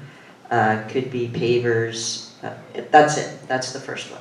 That's all I have. No, that the board is, I want to be really clear, is allowing for the approval of installation of any non-permanent hardscape on common area.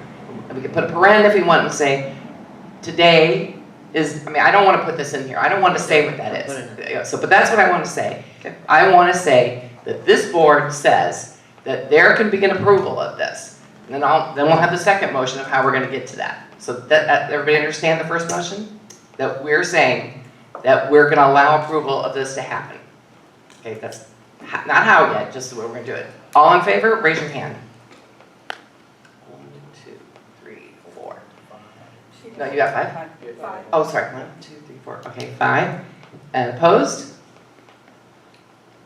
2. Okay, 5, 2. The motion passes.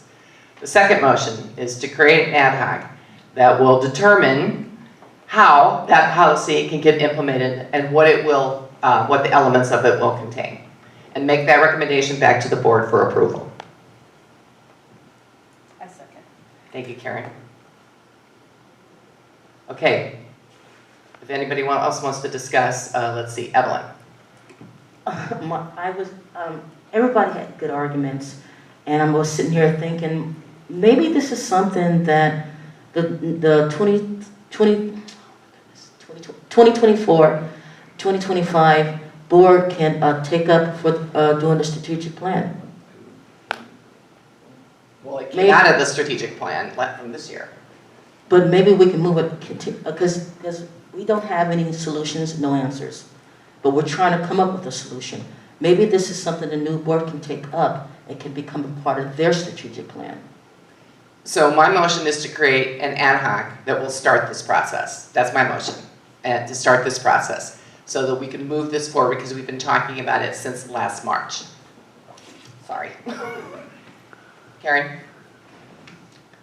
Yes, that's what we've been looking for, is how they want to implement the policy. And however they want to do it, well, not however, but recommendations are greatly appreciated. Peter? Well, I feel like been there, done that. And Karen's comment, they, I think the they is we. And, but in an effort to move this thing forward, yes, come up with specifics as to who does what. So yes, I'm in favor of that. Lynn? I'm in favor of hearing all of the questions that they have related to it, so we know what it is we're having to answer. If that's what the ad hoc comes up with, then that's fine, but I don't think we should ask them to both ask and answer their own questions without more involvement from the board. So, okay, we've implemented a policy, we just made a motion, so please I'm asking her for clarification on this, sorry. So what I heard you say is that I don't believe we're asking them in this motion, asking them if we should do it, we're asking them how it should be implemented. That was specific in my motion. Are you saying it should do something else? Is this a question? No, I'm good, pass. Okay. Kelly? So in your motion of how it done will be done by an ad hoc, correct? Mm-hmm. Okay, so within... Then make a recommendation to the board. Right, so does your motion include a recommendation of who the ad hoc will include? And not so much names, but, I mean, are we talking both landscape, architectural committee, current board members, possible current board members? Yeah, I mean, we can make it the same one we did before, landscape architecture. We had the liaisons before, but I think maybe we just designate 2 board members and management. So,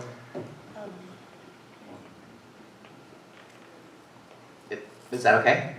Well, I think we would need the opinions of the landscape and architectural committee, and all of that can change coming up in March. So I would move we table the motion, and like Evelyn said, until the next board, because it's just, You have 1 month, and each one of these committees is only meeting one other time before we have a whole new board. And otherwise, yeah, it would be perfect to go forward with, but I just don't see the timeline. Well, I don't see them making a decision before the new board's here anyway. Can I just have some clarification? I thought the ad hoc committee was gonna have the representatives from the landscape and the activities and all those, and then I think I just heard you to say it would just be board members and management. No. Did I I said misunderstand? landscape, architecture, management, and Okay. board members. Thank you for clarification. I can put that in my motion. Just to kind of address what Evelyn had to say, when we say it's going to be tabled, it'll be pushed back a month. I don't see having an ad hoc committee meaning necessarily that we're going to have this ready in a month. Of course.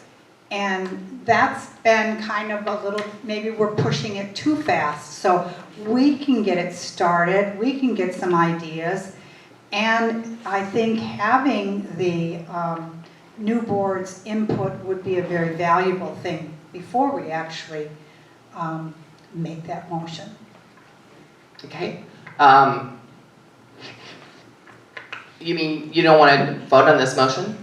No, I mean, yes, I do want to vote on this motion. I think it would not hurt to start the process going. Right. We found out from working, the three of us, it didn't happen in a month. We found out we have bugs, things have come up. We need to work on those things, but we also don't, if we're ready by the end of February, great. And that would be our intention, but it may not happen, and I'm okay with that if it doesn't happen by the end of February, as long as we're moving forward with a plan. Okay, so the motion is to form an ad hoc committee to determine how the previous motion can be implemented. It'll be comprised of landscape, architecture, management, and 2 board members. And I can designate those board members that'll continue into next year. So it could be 2 of the 3 of you. It could be all 3 of you. So I can do that. So that's what it'll be comprised of. That's my motion. All in favor, raise your hand. 1, 2, 3, 4. All opposed? Wherever you live. Oh, okay. All right, 4, 2, 1. We got it? No. What's the reason for abstaining? Because we've already had that committee, that was the purpose of the last ad hoc committee, and we're not taking their recommendation, but now we're going back to them and saying, well, now we still want to do this, we want you to come up with how. It seems redundant to me. So, they can go ahead and try it, but, I'm not going to say it's up to them what they want to do. So I'm going to ask the 3 of you to be the board representatives on that committee. Does anybody not want to do it? Ask who to be? You, Evelyn, Roxanne. You don't have to do it, just tell me if you don't want to do it. I'll do it. Okay. Evelyn, you good?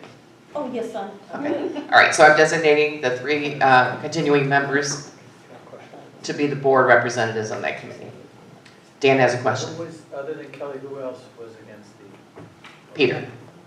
Peter. No, sorry, I'm sorry. No, Evelyn. Wrong one. Don't put words in my mouth. I looked at you, I just said your name. No, that's wrong. So, Thank you. it was 4, 2, 1. You got it? Okay. All right. So am I correct? Please let me know, management, that my first motion basically replaces the 2 motions that are on this piece of paper. So now we're gonna vote on removable modifications? Yes. You want to vote on that one too? Or does my first motion, which basically says our policy is we're allowing it, and that we're going to send it to the committees to determine, that does A and B. It overrides A and B. This is the new policy. For me, B was different, and that's why you were breaking them out. So the first motion, which was A, is responsibility. The second motion was talking about the revocable license and maintenance agreement. So the whole motion Landscape committee may approve it, and it must allow for access by homeowners. So it specified what had to happen, and the homeowner installations of hardscape require current insurance policy and the filing of the revocable license and maintenance agreement. Okay, so do you want to make a motion to amend that? Well, I think I make a motion to, I don't need a motion. I mean, this B, permanent versus removable, was a motion that was approved back in July. From the presentation we got in the board packet, they wanted that rescinded. I have no idea what they want rescinded about it. Is it the agreement? It's because it puts the landscape committee responsibility, that's why. Okay, so the clarification on the existing on the existing motion, I'll make a motion to amend the July 19th motion, or that was approved, that the landscape and architectural committees, so just add the 2 words, and architecture committee, and everything else remains the same, giving some guidelines on the use of the revocable license and maintenance agreement. So add 2 words to that motion. We have a second? Second. Kelly seconds it. Discussion? Kelly? I have a question. It says require current HO6 insurance policy. Is it only HO6? What if it's an HO3? But this is actually what Patrick told us that, and this is actually what homeowners are supposed to have. Roger, but according to a lot of different insurance policies out there, there is an HO3 that's available to many of our homes.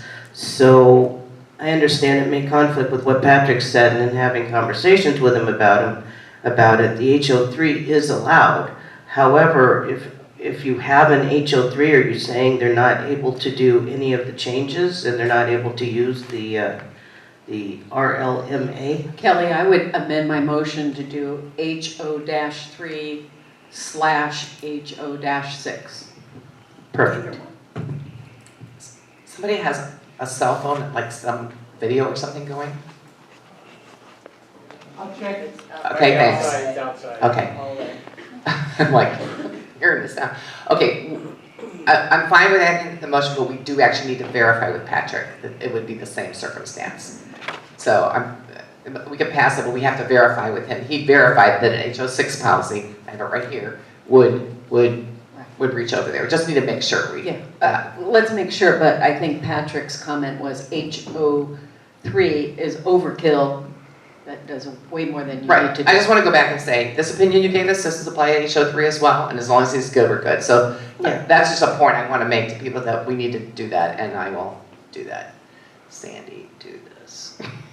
Okay, Karen's motion is to add architecture to the motion passed in July, so it would read the landscape and architecture committees may approve a non-permanent blah blah blah as determined by the landscape and architecture committee, and everything else remains the same with the addition of HO3. Any more discussion needed? All in favor, raise your hand. 700. Okay, we don't have to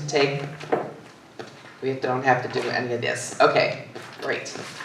Next, okay, I'm going to introduce this a little. We're going to propose how we want to do the election for our bylaws and what bylaws we want to propose be up for election, and Karen and Kelly are going to do that. But prior to that, I've asked Marissa to suggest a motion for us for how this is handled.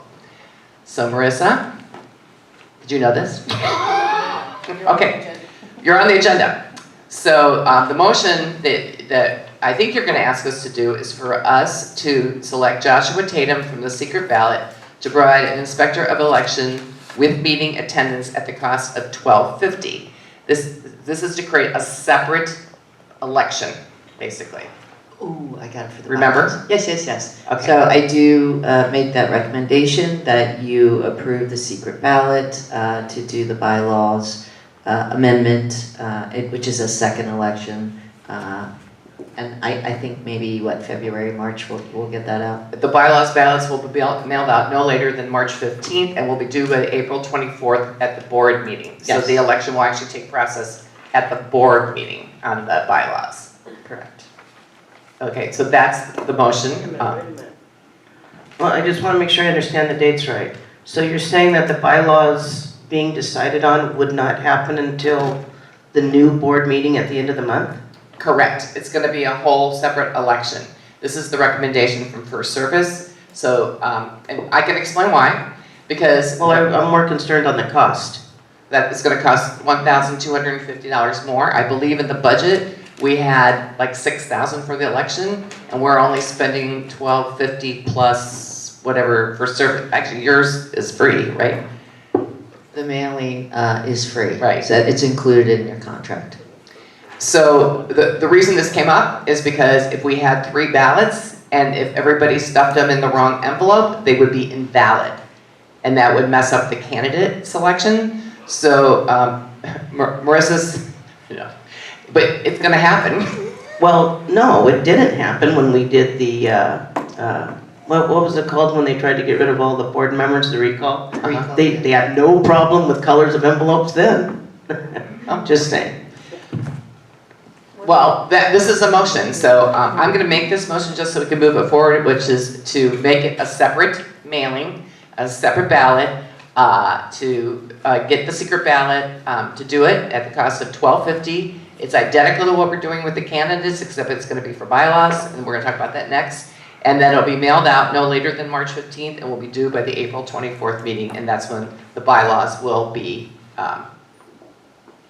the result of that Tallied. election. Yes, thank you. And the only point of clarification is that legal counsel just reviews your bylaw ballot before it goes out. They already have, actually. Perfect.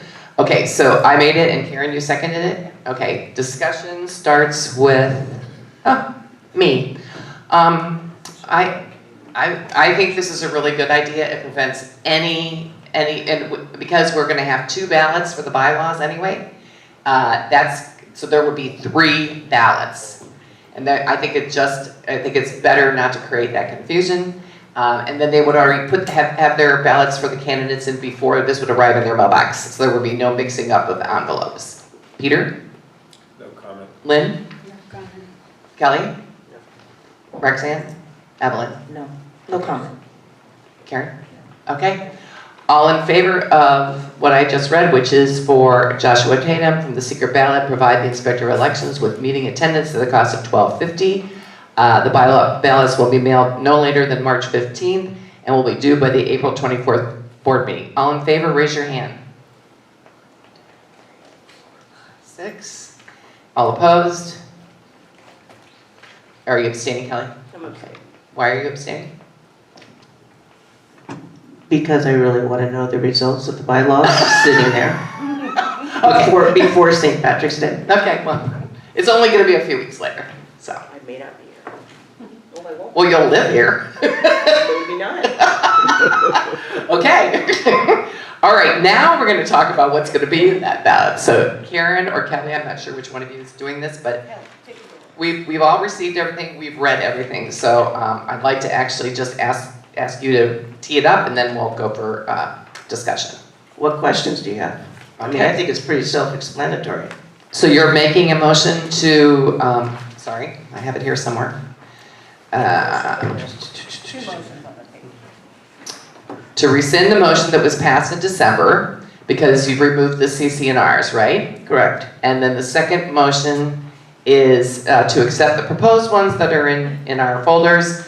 And it'll be in the 2024 election, which we've defined will be a separate one. And using the language as approved by Krieger, which is in the packet.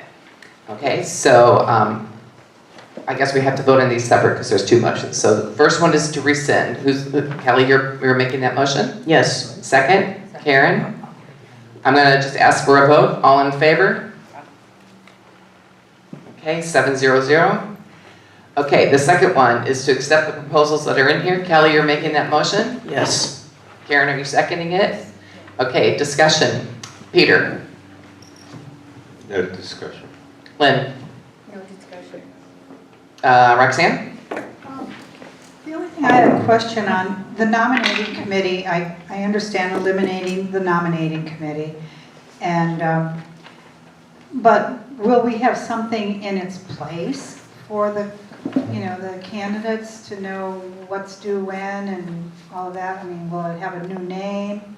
Or is that something we'll kind of discuss later and come up with something? The ability to create an election ad hoc committee is available to the board and to work with management for service. And Marissa, did you have, how other communities do that? Honestly, other communities don't have nominating committees. They just move with the election. Here's the ballot, here's your timeline as far as putting it in because of the civil code that passed. And management manages that? Manages what? The process. Because today, the nominating committee actually manages the process. The process as far as the candidate interest forms and putting all that out? Yes. Yeah, you know, Timeline. the nominating committee sets up the dates of the forums and things like that. So will that just not happen then in the future? You can continue to have forums. It's part of our election rules, so they can't not do it. Okay, so But the election somebody will rules would have to be set updated because they state the nominating committee. And it could be an ad hoc committee Okay, created but the we'll end worry of about that. October, November. Okay, we'll create something then, okay. Evelyn? Good questions, Roxanne.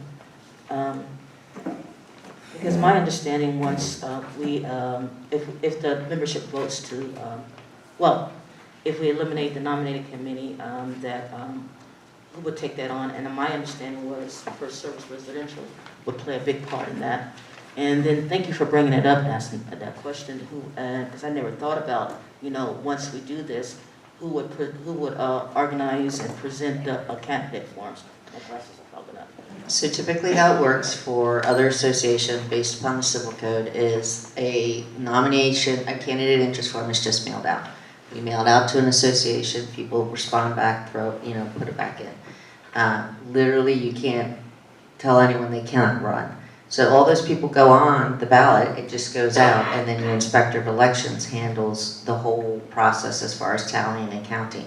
Your forums for your candidates is simply, that can be set up with management as well. Here's your your candidate forum, here's your time, all that other stuff. We can mail that out as well.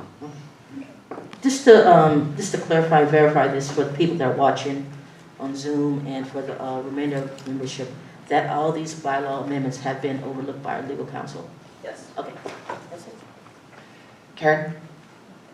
Okay, the only thing I would suggest you guys is on this thing in the nominating committee, it just like eliminates the nominating committee. I'm like, that's sort of scary. So I think in the explanation, when you have the summary explanation that's going to go with the ballot, right? Correct? Am I correct about that? Right. That you put is, this doesn't eliminate the election process for candidate, it's just that it's required right now in the bylaws, and the requirement will be taken over by management.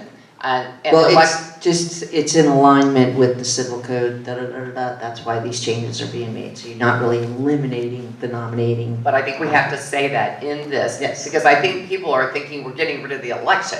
Oh. And that's not what we're doing here. I mean, there's no explanation of why we're getting rid of the nominating committee. Got So it. when I'm saying add that to your summary, I think it does say that. It says eliminates the nominating committee in light of Civil Code 5105, Section A3. And I think we provide that Civil Code section, do we not? I couldn't find it. What we can do is we can provide in your summary page, this is what it's going to look like in the future, as far as who's going to be responsible for doing what. Or we could just say we're going to adhere to our election rules and have campaigns, but we're not going to have the nominating committee running that as per. Could on this, right here, under rationale, could a number 3 be added that just says that responsibilities, or the assistance currently provided by the nominating committee will continue to be provided by, and whoever it is, management, the board, whatever. That's what I'm suggesting, that you add something in here so people, I'm not going to go look up the civil code, I'm not going to do that. If you tell me, oh, the process is still going to happen, we're just getting rid of the committee that's doing this, then I'm like, yeah, fine. Because right now it does sound like, oh gosh, well, what do we do if we? I know, it sounds like we're getting rid of elections. And if it says that the things that are currently done by the committee will continue to be done by an X, and it could be. Okay, Peter, I know I was the last one. Okay, so I'm calling for a vote. All those in favor of accepting this with the addition of the explaining the nominating committee, raise your hand. 700. Yay, good job, you guys. Oh boy, resident handbook. Okay. All right. At last. Okay, so we have two things in the resident handbook because Kelly has a separate motion, so we'll talk about hers first. It was really a clarification, Kelly, this is on page 83 of the packet for the board, to add the architectural committee. This is in addition to the landscape committee, as the current CCNRs do not include the 18 landscape guidelines. Per Davis Sterling, committee guidelines must be part of the CCNRs. Yes, because I was able to foresee into the future and see that we were not going to rescind the motion for the policy, I thought we should think ahead and for the members' handbook, add both committees onto the appropriate pages. Okay, do I have a second? I second that. Roxanne seconds it. Discussion. Lynn? Roxanne, you would be Kelly. Kelly, any more you want to? Roxanne? Evelyn? No. Karen? Okay. Peter? No. All in favor? All right. You passed, Kelly. Did Lynn vote? Lynn? Yep. 700. I was intuitive.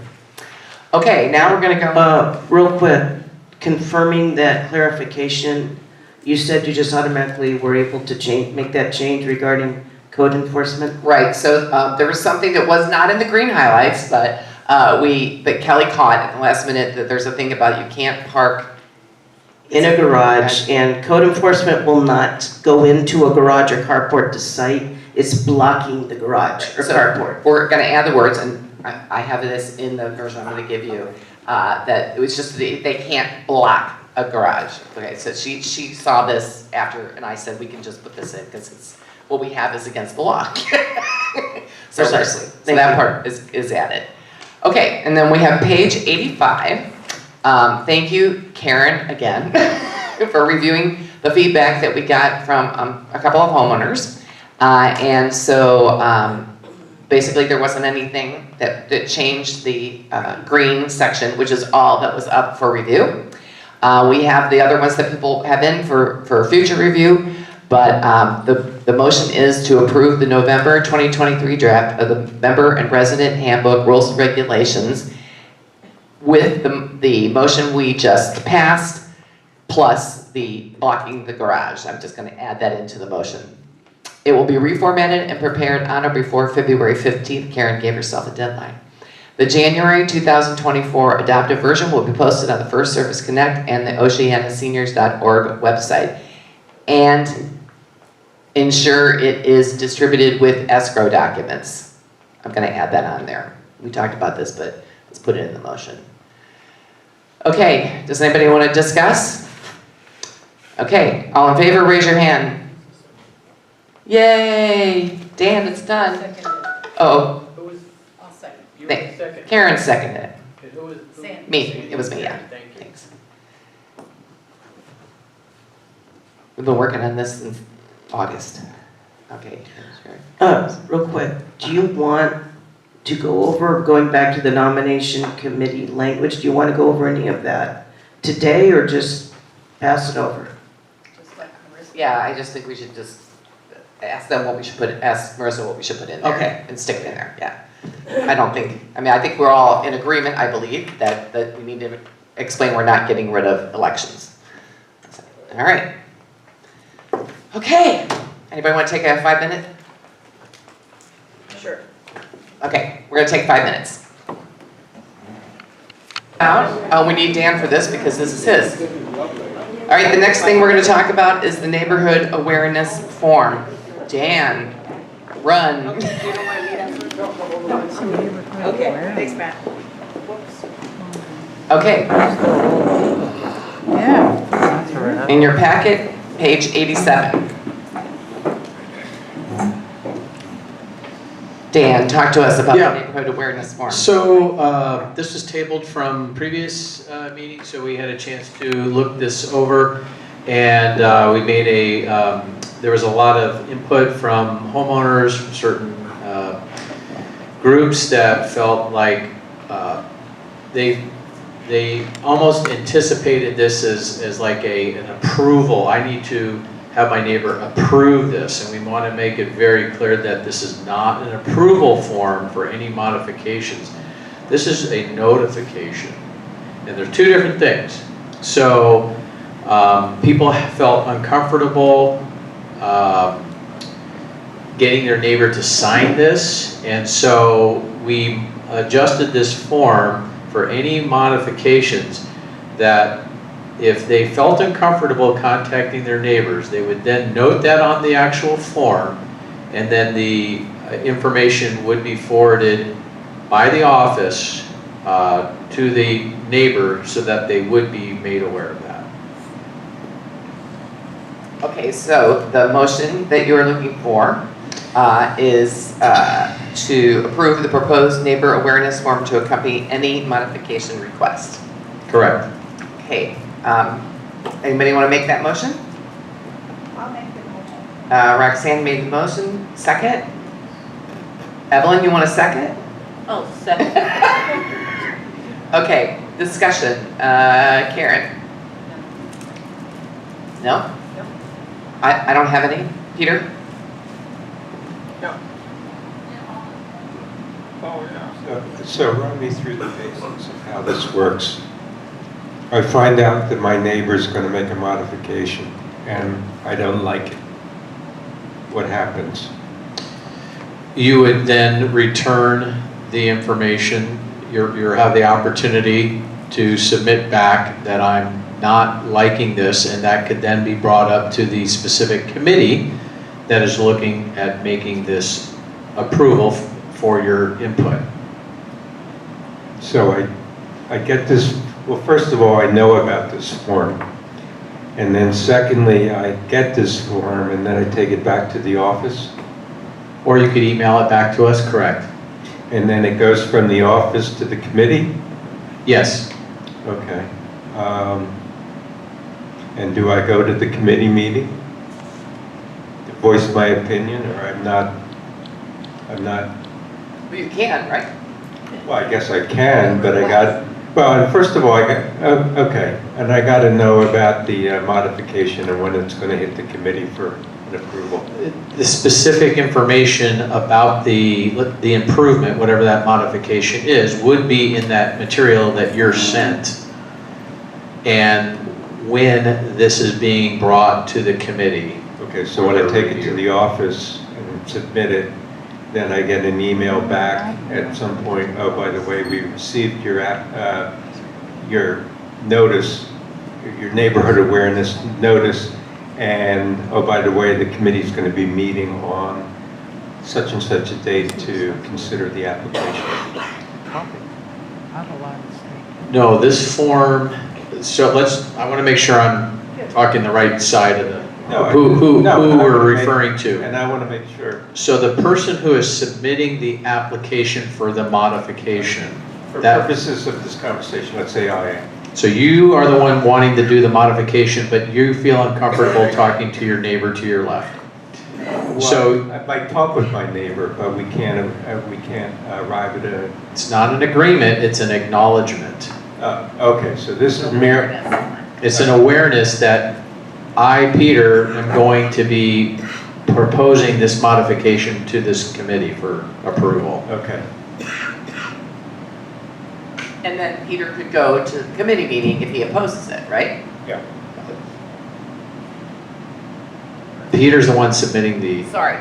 If Lynn opposes it, Lynn can go to the. Sure, and could share with the committee her feelings about that. And then the committee makes a decision, and if the decision goes against me, then I have an appeal process where I can go back to the committee or go to the board next. If the committee turned down your modification, you would always have the right to appeal to the board. Okay. Good, thank you. We got an 8-hour. What? I'm just kidding. What's so funny? No, Dan was just laughing at me. Lynn? We covered this last time, and I had then, but don't have today, an example of the form that's used for air conditioning. And I liked that format, and I think they should have it in that it starts with a project summary. It should have on here briefly what it is that you're gonna do. And then, so that when I'm, as a homeowner, I get this form, I know what it is you're telling me. So It's right here, Lynn. Did you see it? Provide the modification request cover sheet I to wanna the know neighbors. what the modification is. That cover sheet, That goes to the committee, the request. the request. Well, what I'm saying is, if as a homeowner I'm getting this, I would want to just put the summary right on here. I don't want to go through papers. I want to say, this is what she's asking me to do. It also protects us later because if the neighbor says, yeah, I was aware of this, we can say you were aware of that. We can't necessarily say, well, it was attached. Well, you're signing that you saw the attached, so you have to do So we note here on the top the project number, so that would be when Peter is submitting his request to the committee, he's going to be given a project number 44, plus you, Lynn, would have the full submittal that Peter has turned in accompanying this form. I'm just saying for simplification and for, to implement this with homeowners, I would suggest that the first paragraph be a brief project summary, and then the second section with signatures be titled neighbor awareness, and a statement that says, I am aware of the proposed project, and then they sign it, because right now it's unclear what it is that I'm signing. So it's clearly stating, this is a project, and I am aware of it, all on one piece of paper. Well, I think it does say a lot. It says modification addendum, neighbor awareness to accompany any proposed modifications, and then the applicant's name is going to be on there, and then the unit and the house number. I'm suggesting that this is really unclear if I'm a homeowner and I get this. I'm just trying to simplify the process. And I think what you were trying to get to earlier, because it has happened in the past, is like you look at the modification on this specific day, and then for some odd reason, something else goes up in the meantime. So when you sign this, you say, I have reviewed and see the modification on this date, form whatever it is, because it does happen. Like somebody will submit something and then they come back, and then lo and behold, they erect something completely different, and then the neighbor has, to protect the neighbor says, that's not what I signed. So I think it's more that clarity as far as what, so, the recommendation would be, we could probably add some verbiage on here to basically say. Like instead of saying this form advises the neighbor, blah, blah, blah, you don't even need to put that in. That's kind of obvious. Put right there, project summary, and then put neighbor acknowledgement, the statement, I am aware of the proposed project, and they're just signing their awareness. So you just want to edit the first paragraph, right? I would put project summary, and that be whatever they write in. And So in other words, if it's a fence, they're putting up a fence. I see what she's a brief saying. summary of here's what it is that I'm agreeing to. So it's project number and just basically what the project is. And then, instead of note right here, put the heading, neighbor acknowledgement with the statement, I am aware of the proposed project above the signature. So now I know I'm signing that I am aware of it. So we have to leave in the awareness because you will have situations where the neighbor will not acknowledge it because they haven't received it, they haven't done anything. That's what I'm saying. So Put neighbor acknowledgement, and then the statement, I have been made aware of the proposed project, right above the signature line. So I know when I sign this, I'm telling you that I'm aware of it. And then if I refuse to sign it, then the person who's submitting it can write in there, date, neighbor refused to sign. So I have been made aware of the proposed project. That's easy. Thank you. Kelly? I noticed that, here in Oceana, we have like 14 different models of homes. And so I can understand that the modification addendum, would be different for some of the triplexes and quintuplexes as opposed to the Pahanas, which are detached homes. So when I read this, I wanted to say, advises neighbors adjacent for modifications to the common area, which goes back to what we were talking about fully, because I would never notify my neighbors if I'm changing my windows or putting up a fence or anything. I mean, if it's an air conditioner, it's already in the architectural guidelines, but the homes are not attached. There's no, what do they call it, a party wall. So to me, I don't see the value in the form unless it specifies common area modification. So if I decide I'm going to plant a giant tree in the middle of the grass area that's between my home and my neighbor's home, then yeah. So I guess, I don't know, I guess there's other, you're seeing it as a modification, and I'm looking at first service, you're seeing it as a modification for everything. I don't see it necessary for some of the homes unless it's only common area.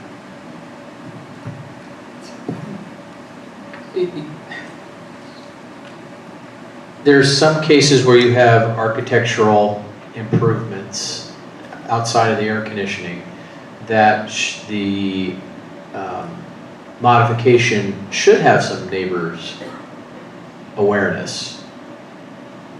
And awning. An awning, for instance. Yeah. Not, The window. I mean, living in these homes, I mean, it's none of my business.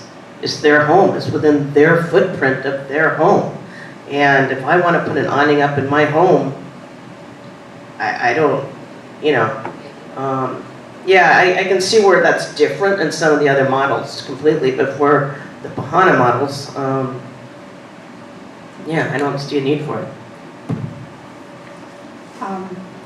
Again, it's not asking for approval. It's letting them be aware that you're putting an awning up. We don't know what the situation would be. Maybe that awning going up is going to totally block their view, or who knows. Maybe the light fixture you're putting up is going to be, you just, at least they're aware you're going to make a change. If they want to find out more than that, that's up to them. That's on them. It's just an awareness. No, I understand the difference between awareness and not asking approval, but having lived through this just recently, I just don't see the need for the form in certain units. Okay. You done, Roxanne? You know, I know of other neighborhoods, they do ask this awareness form for even a light fixture change on their house. A different screen on the front door, that's different than it used to be. So it's just an awareness form. And the originality for these forms, because all associations have them, is to prevent the lawsuit later on. And so when you don't do your due diligence and the homeowner wasn't notified properly or whatever, that's where it causes for more lawsuits. And that's pretty much what this form, you know. Okay, Evelyn?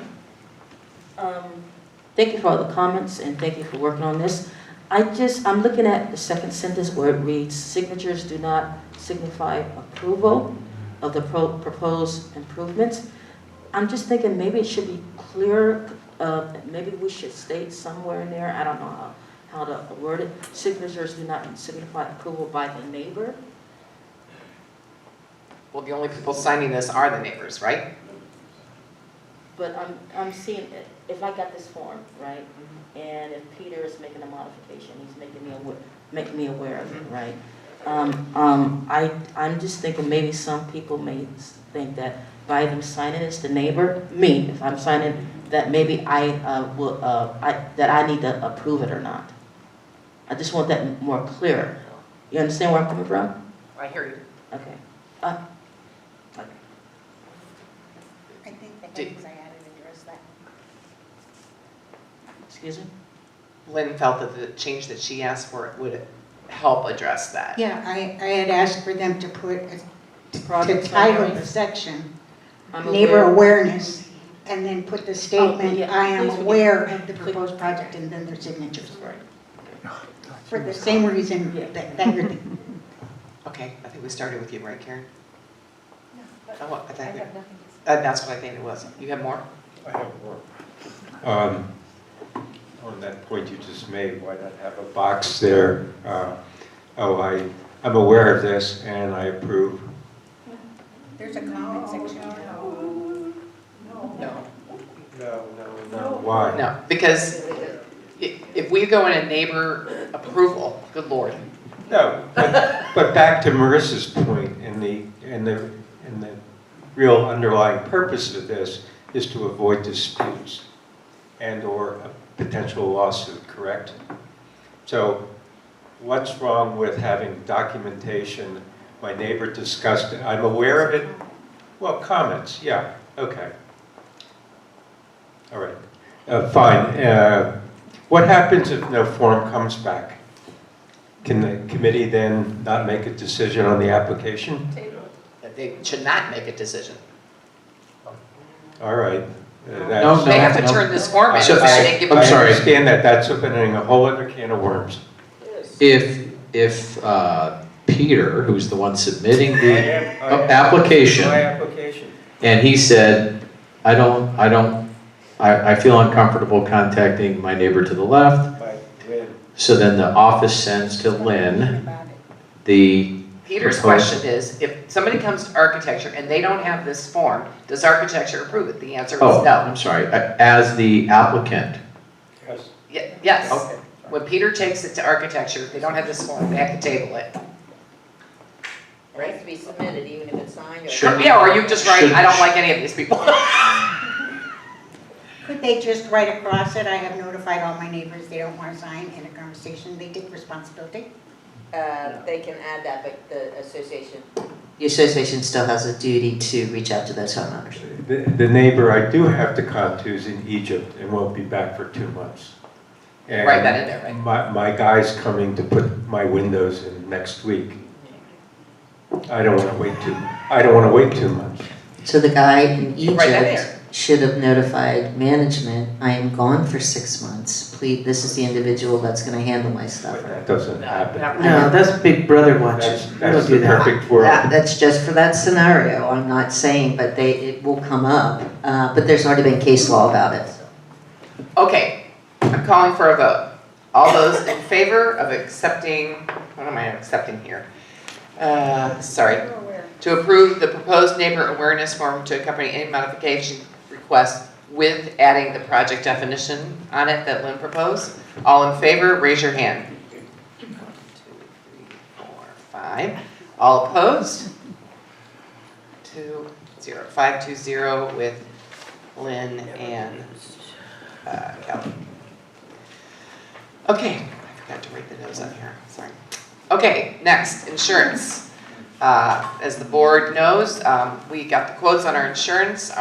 The overall increase was bigger than what we budgeted for, but we were able to handle it through other areas, especially because our insurance actually doesn't renew until tomorrow. We did sign a payment plan, and we're going to start tomorrow. And I signed the paperwork for it, but so this is what our insurance will be. The good news is that it didn't change carriers. The good news is they said yes. If you were here last year, you remember when they didn't say yes. So it was a much better process. Patrick shopped all over the place, and this is what we have. So this tells you what the coverage is. We've already gotten the COI from Patrick, and something else, the policy, I think, and we're gonna put those on the website, right? So that the homeowners who have a mortgage, you probably got a notification that said, hey, yours is expiring, you need to have the COI, that's available. So can we get that on the website like today? That'd be great. Okay. Can I comment on that? You can comment on it, but. I just wanted to clarify when you said we found the money somewhere. We don't have money around that we can just find in that. I just want to clarify that for everyone. When that landscape contract was signed, it came in lower than what we had budgeted for. So that made us available of some funds that we could rebudget. The insurance came in and there was just about enough to cover that. So we were lucky that we were able to switch it over. And I just want to caution the board, there have been a couple of things, today. We had the trees that are going to be more. We had another election person that's going to be more. we have to be really careful because when we say, well, it's in there, we can move. The way we got in trouble before was early on in the year, we started counting on stuff. So just, we're okay, just let's stay that way. Point of clarification, that we had enough in the budget for the election, so we didn't have to move any money to do that. No, I'm saying that was an example of we come up with things that weren't budgeted and we need to just make sure it was there. No, we did find that was there. Yes, but you just implied that it wasn't, and it was. I didn't mean to imply that. Yeah. I just meant we have to be. Yeah, landscaping and what was the first month of our insurance help bridge the gap for Yeah. this. Okay, now we're gonna move on. Let's see, Vista Villa mixed use project. Got any update, I have a Karen? verbal update that Manny, the city planner, contacted me Monday. He said that the applicant is still working on the project and he does not anticipate any public hearings or other information sessions until possibly mid-February. He would be in communication with me. In the meantime, we put into the e-blast for all homeowners, if you're concerned about the Vista Bella project, to email Manny, the city planner. His email address is in there, and they will not send you an email update, but you can get on the mailing list. Right now, the automatic mailing list is within just 1,000 feet or so of the project, which certainly does not cover 800 other homes. So I encourage you to email Manny, get on the mailing list. And management does get the mailing, so 3 of them as a matter of fact, I think. So, okay, thanks, Karen. Next is the FOB policy and procedures. Everybody should have read what was in the packet that's submitted by Lynn. Lynn, you have a motion, which is to change the common area key policy procedure effective February 1st, which is tomorrow, so that OCA sells key fobs outright to residents instead of taking deposits. Residents who've already paid a deposit for their fob will still be able to return their fob for a refund of their deposit as long as the fob is returned and paperwork completed within 30 days of the resident moving out of Oceana. So basically anybody who's new tomorrow basically buys their fob. Is that correct, Lynn? That's correct. You made that motion?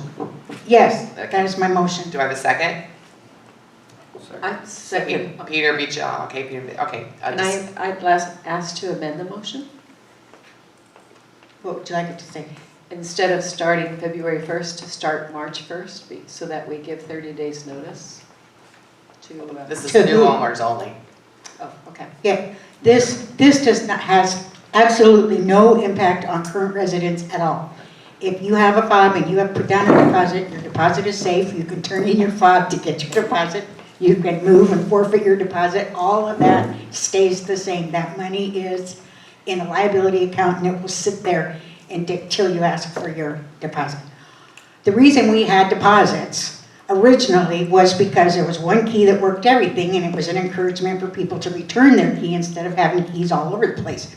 We have switched to the fob, and we don't necessarily need those to be returned. They can be deactivated. So the purpose of having the deposit in the first place isn't there. We can deactivate it when someone moves. The fee charged for the fob will help to pay for the fobs and for the system that we use to maintain who has them, what works, when they're where. It would be maybe $4 or $5 a month, so this is not a big money maker. So you put that all in your Yeah. stuff, so we were able to read that. So let's go to discussion then. Kelly? One question. As a current homeowner, can I buy a fob? You can have up to 2 fobs, and yes, you can. Roxanne? Why keep deposits for anybody that has previously switched from key to fob?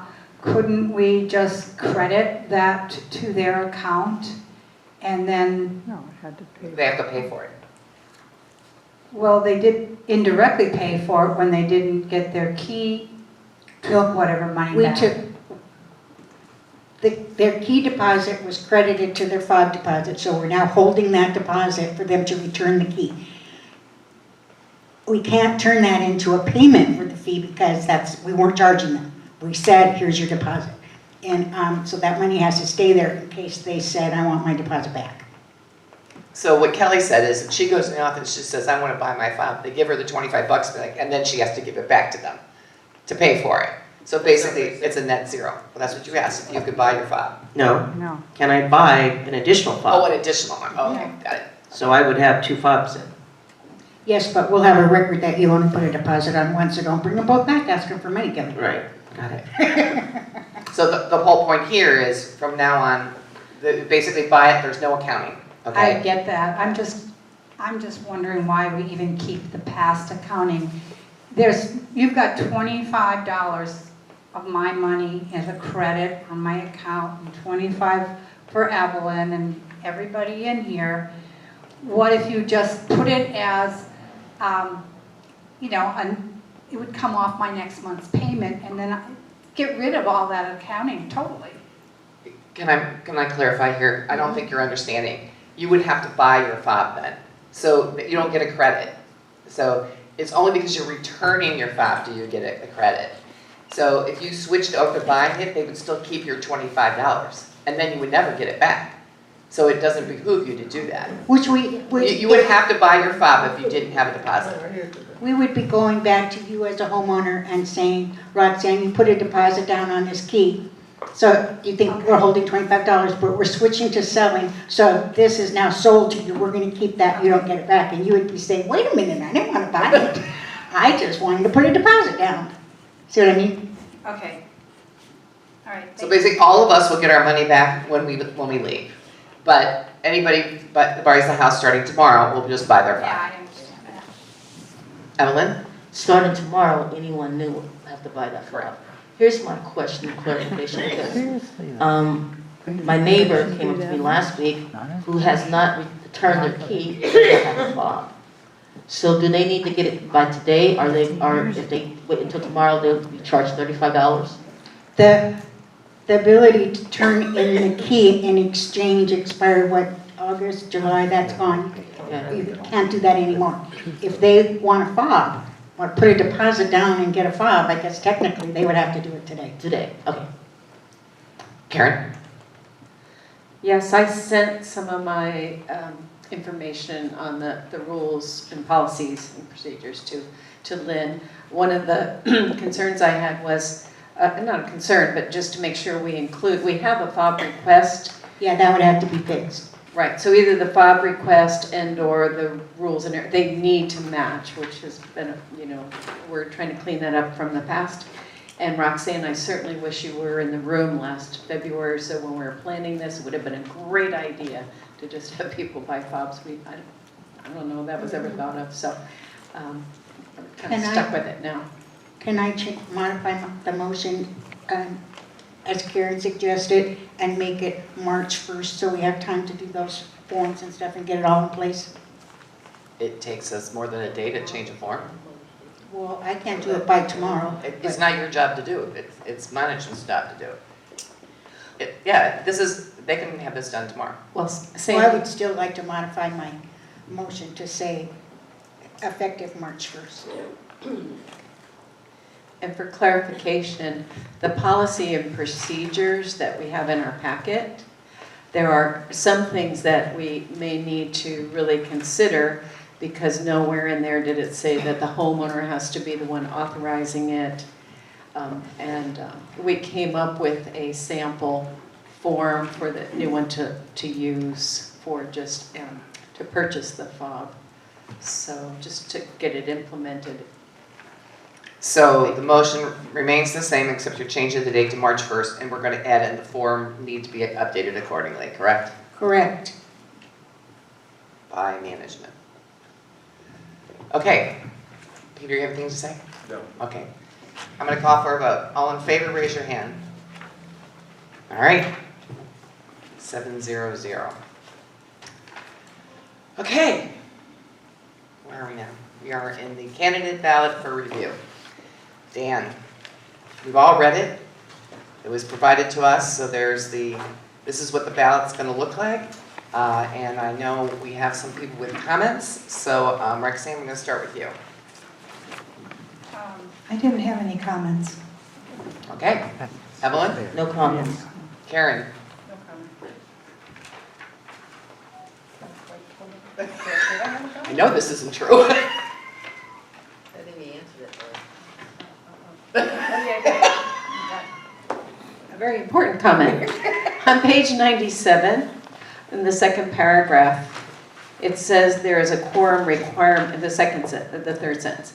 There's a quorum requirement of 1/3, 301 out of 903 of the members presented by secret ballot, So, but in our election rules, the quorum is established by the number of votes returned.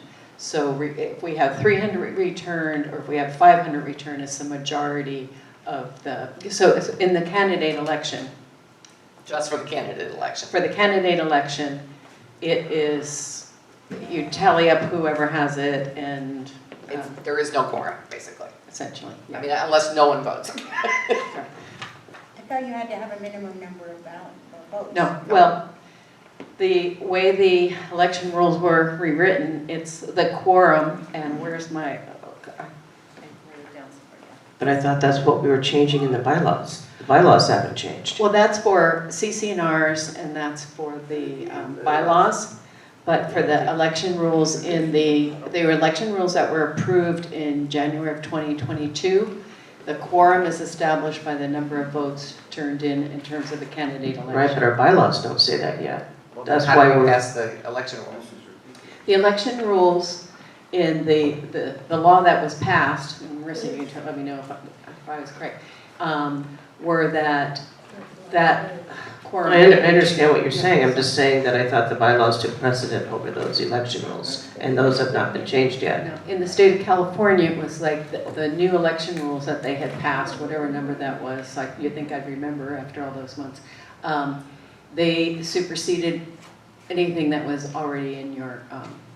I don't think they supersede our own governing documents. There are some that do. And this was the January 1st, 2022, I believe, law. And when we. Can we get clarification on that?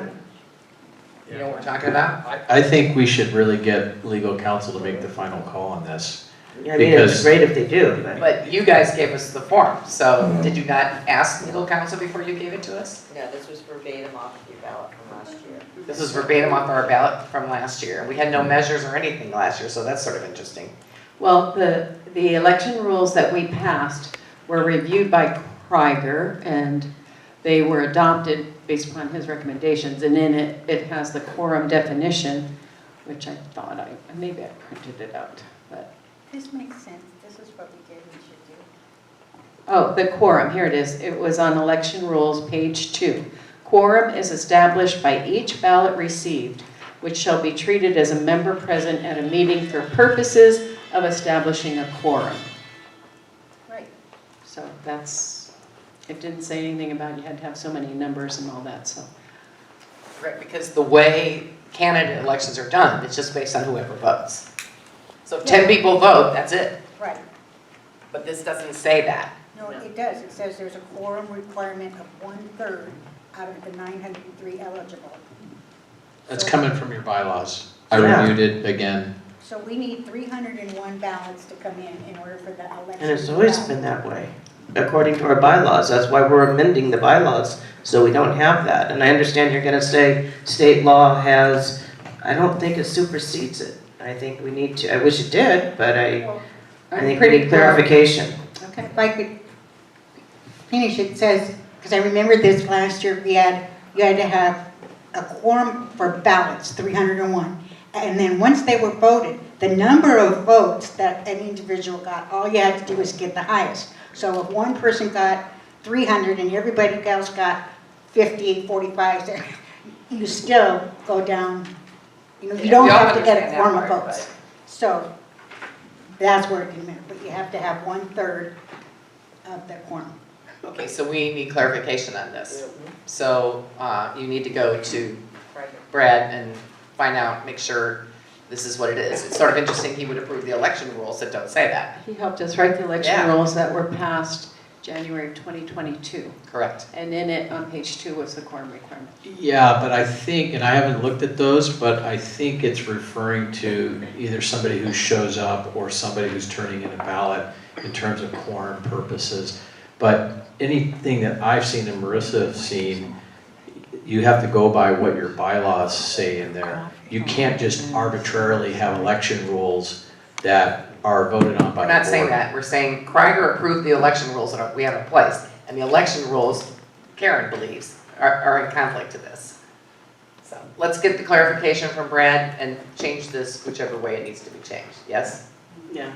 Were we with Just you, to be Kelly? I think safe. so. What does number 7 say? I mean, I'm on the What page page? 96. Yeah, you can't read it because it's got this draft thing on it. Yeah. Matters that may be lawfully brought before the members, and the next thing was review of the So we're gonna 2023 review our strategic strategic plan at the meeting.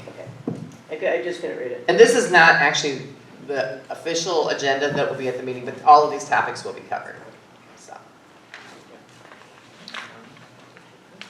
Okay, I think it was Roxanne? I know it was Kelly. Ellen, you have any questions? No. Karen, oh, that's where I was. You didn't have any more, that was it? Other than if there's some place we can put in a clarification that ballots do not come to the office. I don't know if that was clear enough. Last year, we had people bringing them, trying to hand them in, putting them in the mail slot.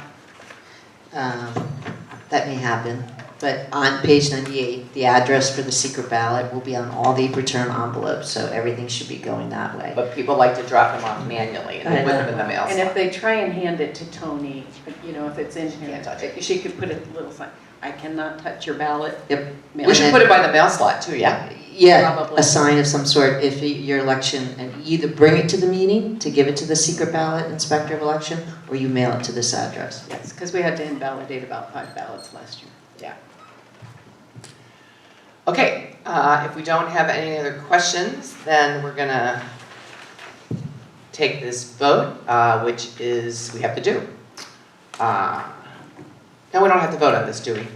We just review it. Okay, great. We're done reviewing unless anybody else has anything to say. Awesome, time for the golf update. Okay, the golfers say they've started the new year with steady business and managed well considering the rain. Guess they haven't heard about tomorrow. The course handled this week's storm very well, no major damage, testament to our maintenance prep work and our small but mighty maintenance crew. Overall, course conditions are very good and the ponds are full but not to capacity. We should go look tomorrow. Our 16th annual Super Bowl tournament will take place on February 11th and sold out within 5 days. Natalie's junior programs are sold out, with her high school program proving to be a huge hit, and the PGA Junior League season will begin in the spring. We'll be working on updating and refreshing the website with new photos, video clips, and new contents, and the Emerald Isle app, free to download, has been an excellent way for us to communicate with our customers in real time, to alert them of events, weather updates, and any changes to our hours or operations. We look forward to keep the momentum we currently have into 2024 and continue to grow, improve, and bring new faces to Emerald Isle. Awesome. And Roxanne and I will be going to their annual meeting on March 6th. Okay, next we're going to do the committee reports. Before we go into the reports, I want to talk about volunteers. These are the only two I saw. I saw Steve Clayton facilities, but we approved him last month, so I'm taking it up. So we only have Nancy Hildebrand and activities. So I'm motioning for us to approve Nancy to activities. Do I have a second? Second. I'll give that one to Peter. Okay. Anybody want to talk about Nancy? All in favor, raise your hand. 7-0-0-0. Okay, we're gonna go committee by committee. I'd like to make a motion. Do we need to read all the committee reports, or can we just approve them? We don't read them, we take only comments. We've never read them. We just take comments, so I'm gonna go. Architecture, does anybody have comments other than me? Anybody? Okay, so these need to be a little modified. I don't want to speak to it because it's about a particular homeowner's, but if somebody could, from the architecture committee, I'd be glad to just give this to you. So, but there's a change that needs to happen in those committee notes. Okay, Karen? Yes, on page 105, the second paragraph, this ties into some of our conversation earlier, and this is from the minutes of the architectural committee. Our committee questioned if the common area falls under the landscape committee or architectural committee. It was our opinion that homeowners should not modify the common area in any way, and the OCA board should address and enforce this issue. So just to point that out. Right. So I think that we beat that horse to death earlier today, so. Okay, nobody else architecture? Anybody have anything on landscape? Okay, next is activities. I just have one question. Have we resolved the Butler Barn money yet to get into activities? I haven't seen a deposit come into the activities account yet, but that may be something they're doing in January, and I'll see it in the financials tomorrow. Okay, because that continues obviously to concern the committee, so they want to know where their money is, so. Karen? you have On one activities, page 116, in unfinished business, A, pool furniture. I know the activities committee's been working on that, but if you look at page 121 in the facilities committee, all of a sudden they're talking about pool furniture as well. And I don't know where that divide is or how, if that's something new facilities is doing or how that intersects. Well, the pool furniture's always been activities, right? Right, but it's in the facilities committee on 121 under old business pool furniture repair and replacement, so. I think that was a comment by the facilities committee to just say, yes, we've noticed the new furniture being out. It wasn't, it was from the activities committee, but the facilities committee was just noting that when they went to looked at that area, they noticed the new furniture. I have a quick question though. The trees, did we get the SDG&E trees in Are we January? going back to landscape? Well, it's mentioned in landscape, but I was just wondering, did we get those trees Yeah, well, delivered? Yeah, because there was, well, they were scheduling it for sure, yeah, Yeah. in the landscape committee meeting. They were delivered? Do you know, Dan? She does, Nina's there. Nina? You get to talk? Yes, they have been delivered, they're here. Okay, so let's get an update from the landscape committee. I'm sure we will. They're meeting next Friday, so they're in charge of it, and they talked a lot about it at the last meeting, so. Okay, so we're on activities. Yes. About the trees, I saw, just a quick comment, they are here, but I saw as I was walking through the RV parking lot yesterday that the chair of the landscape committee said they have been put up, they have been not installed.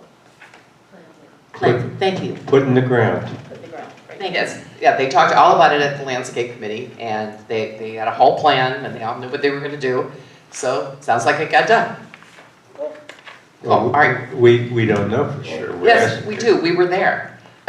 You saw them put the trees in? No, but we knew they had a plan, and they knew what they were getting at, and Nina has told us they are here. Well, I have a follow-up question. I was told that they were down in the maintenance yard. There were trees down there, and the assumption was that they were the trees in question. But then I was down there yesterday or the day before, and the trees were no longer there. Nina's trying to answer you. They were delivered to the maintenance yard, and then they were taken since then to their individual locations. And Some planted, some are in buckets where they're going to be planted. Okay, so they've all been accounted for. Yes, sir. Okay, now, back to our regular scheduled program. Anything else on activities? Okay, CRC. I have one comment. You have one, Karen? Go ahead. Okay, I just have one comment in work groups. I just need clarification, Roxanne, on this. There's a work group about website, and then it says hub. I mean, the hub handles digital, print, and website. And so I wasn't quite sure where there's a work group. Is this just to work on the CRC's website? It's page 118, sorry.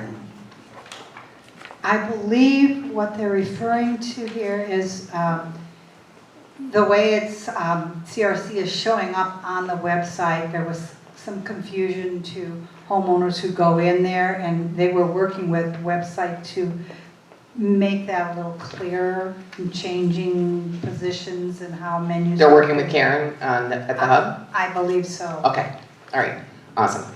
And my other thing was on page 119, Roxanne, I saw this come in and I went back through to the hub. They can't use news you can use as the title with the CRC stuff. That's what the board's update is. And so I told the hub this to make sure that this got back to the committee, but just make sure that they just gotta come up with another title. And I think that Al has another one that he uses for that kind of thing, so. Because we had originally had whatever he has, so. Karen? Okay, Mine is at the bottom of 118, and we've had two instances, and one of them is for the CRC. The nonprofit donated money to the CRC to help pay for supplies, but the check came in and I don't know if management is aware of that or how we're going to handle donations that are earmarked for a specific use. Lisa Baggett brought in a $500 grant. They have not been cashed, is that correct? As far as I know, they have not been cashed. This is a $200 contribution to the CRC, and with hopes that there's going to be a lot more. So we need to set up some kind of a procedure or a GL where that will come in and who can operate that. So if you have other homeowner associations that get gifts, donations, whatever, how they process that. So looking for clarification. Thank you, nonprofit. Okay, next is facilities. Does anybody have any comments on facilities? Karen? Yes, on the bottom of page 121, they make mention that we should put in the e-blast that homeowners should re-enter in their maintenance request. This has been in e-blast. This is from December, that's why. No, well, this was before December, so this was past fall. I know it was Nina and I, or just me, or just Nina, putting that in there, requesting people, and it was in more than once. So if this was mentioned in December, I want them to know that it was done. It could be certainly done again. I told them that, and they put it in again. Okay, anything else on facilities? All right, next is finance. Use your microphone. I have a comment on item 6, board liaison report. I did report to them that we have talked a lot about financial records and situations. Then the sentence goes on to say, and surprised it is not as big a priority. I was not referring to it as the board. I was stating for myself. I'm surprised that budgets haven't been a bigger priority. And the reason that it needs to be a bigger priority for me is because that's my job. I'm the treasurer. And I'm supposed to say, you know, this is number one. I want this right up there. I completely understand all the things that are going on. And I understand, you know, what all the board has to do. And I'm not insinuating in any way that it has not been given proper attention by the board. In fact, I support the board. I appreciate the board's support. I, as an individual working on this, am just ready for it to be done. So will you please go back to the committee and have them amend their minutes? Yeah, we can amend this next time we meet. I have some too. Okay. Anybody got finance other than me? Kelly? Just a question, so status of who will be the chair is unclear.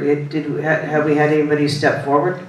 No, right now, the finance committee has decided not to meet again until we have final and corrected finances, because they feel like they're just kind of a checks, you know, over for errors. They want to be able to say, look at the meat of the finances, they're there. So depending on how that all rolls out and when that rolls out, then we'll have to see who the chair will be. Okay, I have a couple if nobody else does. On number 5, this looks like residents' comments.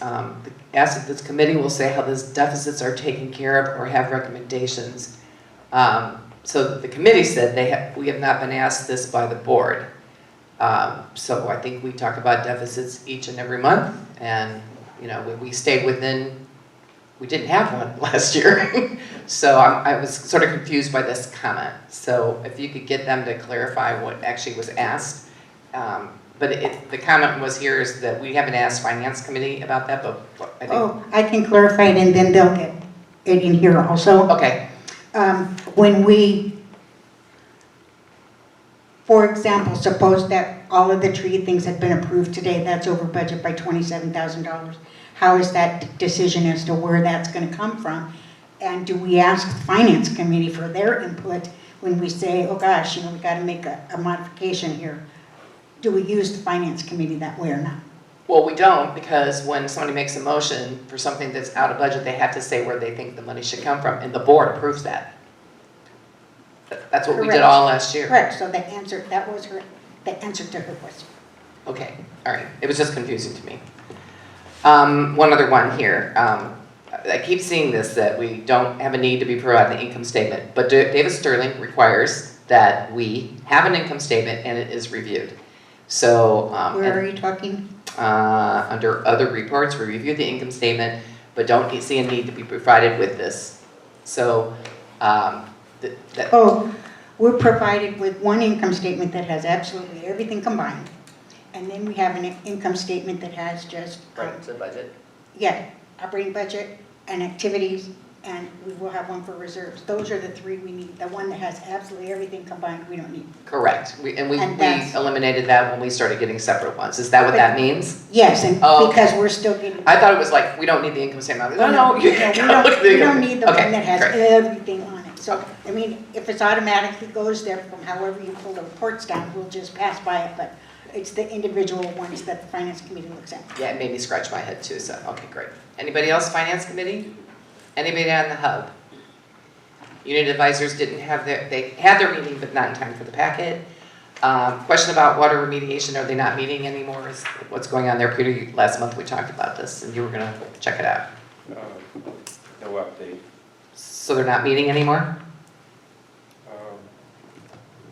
That's a good question. That was the question last month. Well, it's an ongoing question. I don't know whether it's moving. Okay, can you follow up and have a status for us? Find Great. Even if they submit a report that says we didn't meet, then we know. Because I have them this meeting every other month, even months, I think. So, okay. Then the last one is the IT ad hoc, and Karen has put that in on page 131. Right, and the Can we not talk? ad please? hoc IT committee, there's a motion on this page. Oh. And the motion as a result of a meeting that we had, thank you Roxanne for getting us started and dealing with Cox.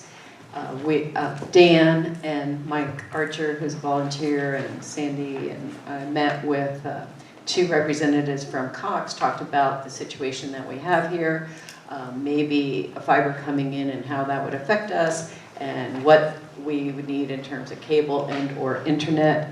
So we did a survey on Cox, but it's almost like a year and a half ago now.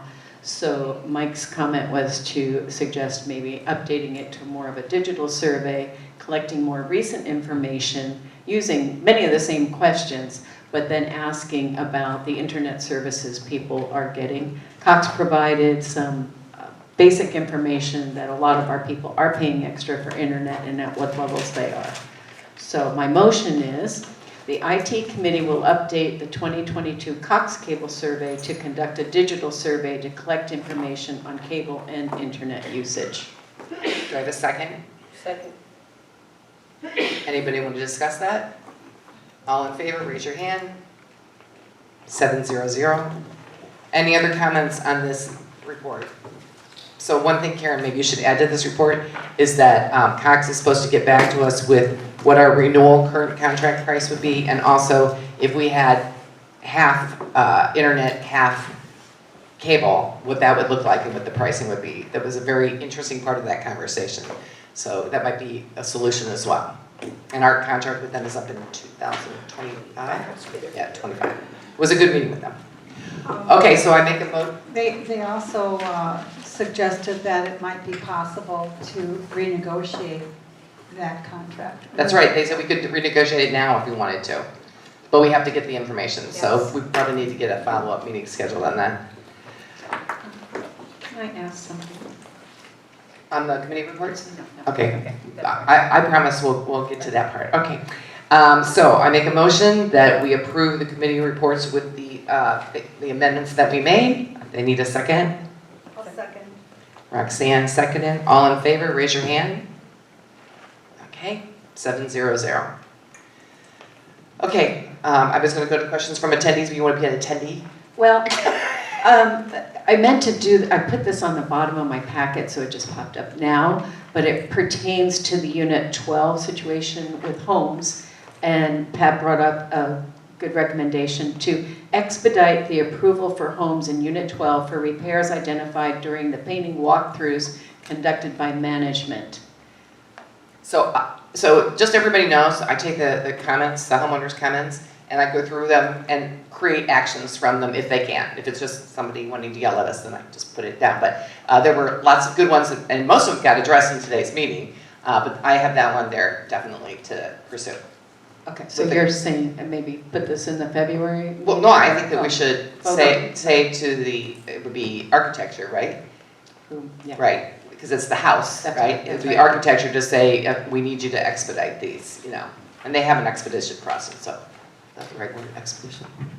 Okay, wow, there's 1, 2, 3, 4, 5, 6, 7, 8 people in the audience, 9, 10. Anita has. If you have a question, come forward. You can ask anything you want, and we will answer you. Because you stayed to the end. This is pretty much on what action communities can do about the city and building in our neighborhoods. I don't know if anybody saw this wonderful article in the Coast News. It's called Oceanside Rejects Loma Alta Terraces. So they were putting so many homes in this, 3-story homes, in this residential, beautiful area on Crouch Street. And the homeowners got together and got the city to rescind it. Mostly because of the grade. What was this? In the end, council members Peter Weiss proposed to grant the appeal, effectively denying the project by suggesting that the private road's 16% grade surpasses the 12% maximum at the specific adverse impact necessary. So it's probably a technicality that it got rejected, not so much how much we don't want it around there. But I do recommend with the e-blast that Ellen has put in there and Karen has given to us, everybody, please let the city know that this is not for us. And if that grade is anything that we can look at, maybe that's another reason. Actually, I'd like to ask Karen, because she's the board person, to actually contact our city representative. Matt, well, we have someone, but you know Eric, right? Yeah, and contact him and see if he can start to help us with that. Yeah. Thank you, Anita. Communities can do it, so Yeah. we need to come together. We know we can do that, Yeah. and we all agree, I think some of the technicalities include, one is the number of parking, right? and another one is Exits. the exits. Emergencies, The yeah. exits, its only exit will be onto the same road that is our only exit. Yeah. So, and emergency vehicle access to their structure with limited parking. Yeah, I think he can really help us with that, and he's always looking for ways to help us, so that's great. And Karen already has a relationship with him, so that works out great. So will you put that in the minutes that I asked Karen to do that? Thank you for doing that, Karen. They said Karen's doing the same. Any other homeowners want to say anything? Any questions? Okay. All right, so the roundtable, what I have on here is the rental policy update that I guess I have to do by myself now.